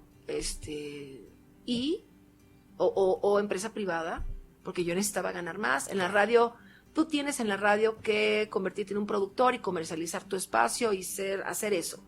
Porque si tú te esperas a un sueldo, los sueldos son muy limitados, muy pequeños para el trabajo que hacemos. Claro. Si la empresa te paga es muy poquito y no te alcanza, no hay manera. Entonces, pues salí a buscar otros empleos y he vivido desde que yo recuerdo mucho acoso sexual, acoso de todo tipo, ¿no? Laboral, etcétera. Entonces, también tienes que lidiar con eso. Tienes que lidiar con que la radio, pues efectivamente, es apasionante, es maravillosa, pero no es bien pagada. Y tú tienes que aprender y tienes que capacitarte. No importa, yo no pude estudiar comunicaciones, pero no importa, porque hice múltiples diplomados en buenas universidades. En el claustro, en la Universidad del Claustro de Sor Juana, en el TEC de Monterrey, hice una maestría en producción artística y marketing cultural, estudié inglés en Inglaterra, en uno de los colegios de Cambridge. O sea, busqué la manera. No puedes desistir. Tienes que resistir. Y crecer en el camino. Tienes que crecer en el camino. No, si tú quieres hacer eso, tú lo vas a hacer. Eso va para cualquier cosa. Tú quieres ser un abogado penal, tú lo puedes lograr, lo puedes hacer. Siempre tendrás que estar alerta y en el camino que te conviene y para dónde no. Y es donde digo que como mujer de repente es más difícil, ¿no? Porque te encuentras además con pequeñas, grandes piedras. Claro. Pero no va mal. No va mal. Creo que lo he logrado. No soy millonaria, no me he hecho millonaria, ni quiero ser millonaria de mi trabajo. Pero es apasionante, es muy satisfactorio hacer lo que amas, lo que te entusiasma. Para mí ir a la radio, hasta mi terapeuta me lo dice, mira, vete a tu radio, porque eso te pone bien. Yo entro a la cabina y se me olvida todo. Se me olvida que debo la luz, el agua, la renta, que el hijo, todo. En ese momento se lo he enseñado a mis alumnos y sí pasa, es real. En ese momento solo está ahí ese tiempo, ese espacio, la cabina. Eres tú y tu micrófono. El micrófono, yo, la música, el operador, que tenemos que tener siempre una muy buena relación. La gente del otro lado, la respuesta de la gente, la música, la información. Lo mío es cultura musical. Yo no vengo a revelar nada nuevo No. Yo cuento, un día me lo dijo Miguel Molina, hay que aprender a contar historias. Yo cuento historias de música, de la vida cotidiana, extraigo lo que me parezca extraordinario, inusual, porque creo que tenemos mucho en común la gente, entonces hay que compartirlo y pasar el rato juntos.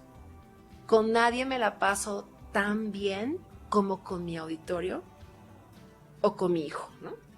Quien, por cierto, a este momento de la vida dice que él quiere ser locutor de noticias. Y yo le digo, él me pregunta, ¿tengo que estudiar comunicación? Idealmente, si tienes acceso a la educación correcta, a la escuela correcta. Pero si no, para estar en el micrófono puedes estudiar Derecho, Ciencias Políticas, Economía, lo que quieras. Puedes hacerlo. Y tú puedes ser locutor. Y es un muy buen locutor. Y además con las nuevas herramientas tecnológicas, digo, lo que estamos haciendo en este momento, esta grabación, era impensable hace muchos años. Grabar, editar y después subirlo a las redes sociales, al internet, digo, eso nos permite y facilita muchas cosas. Sí, el mundo ha cambiado. Así es. De hecho, para mí el mundo ha cambiado. Hay cosas que del mundo, cosas nuevas del mundo que no pertenecen como a mi generación. Pero a pesar de eso y de lo que implica todas estas herramientas y cómo se hacen las cosas ahora y todo lo que la gente pensaría acerca de los medios de comunicación, la radio no está muerta. No, para nada. La radio está más viva que nunca. La radio no es el aparato de radio. Ese es el radio, el aparato. Es la radio.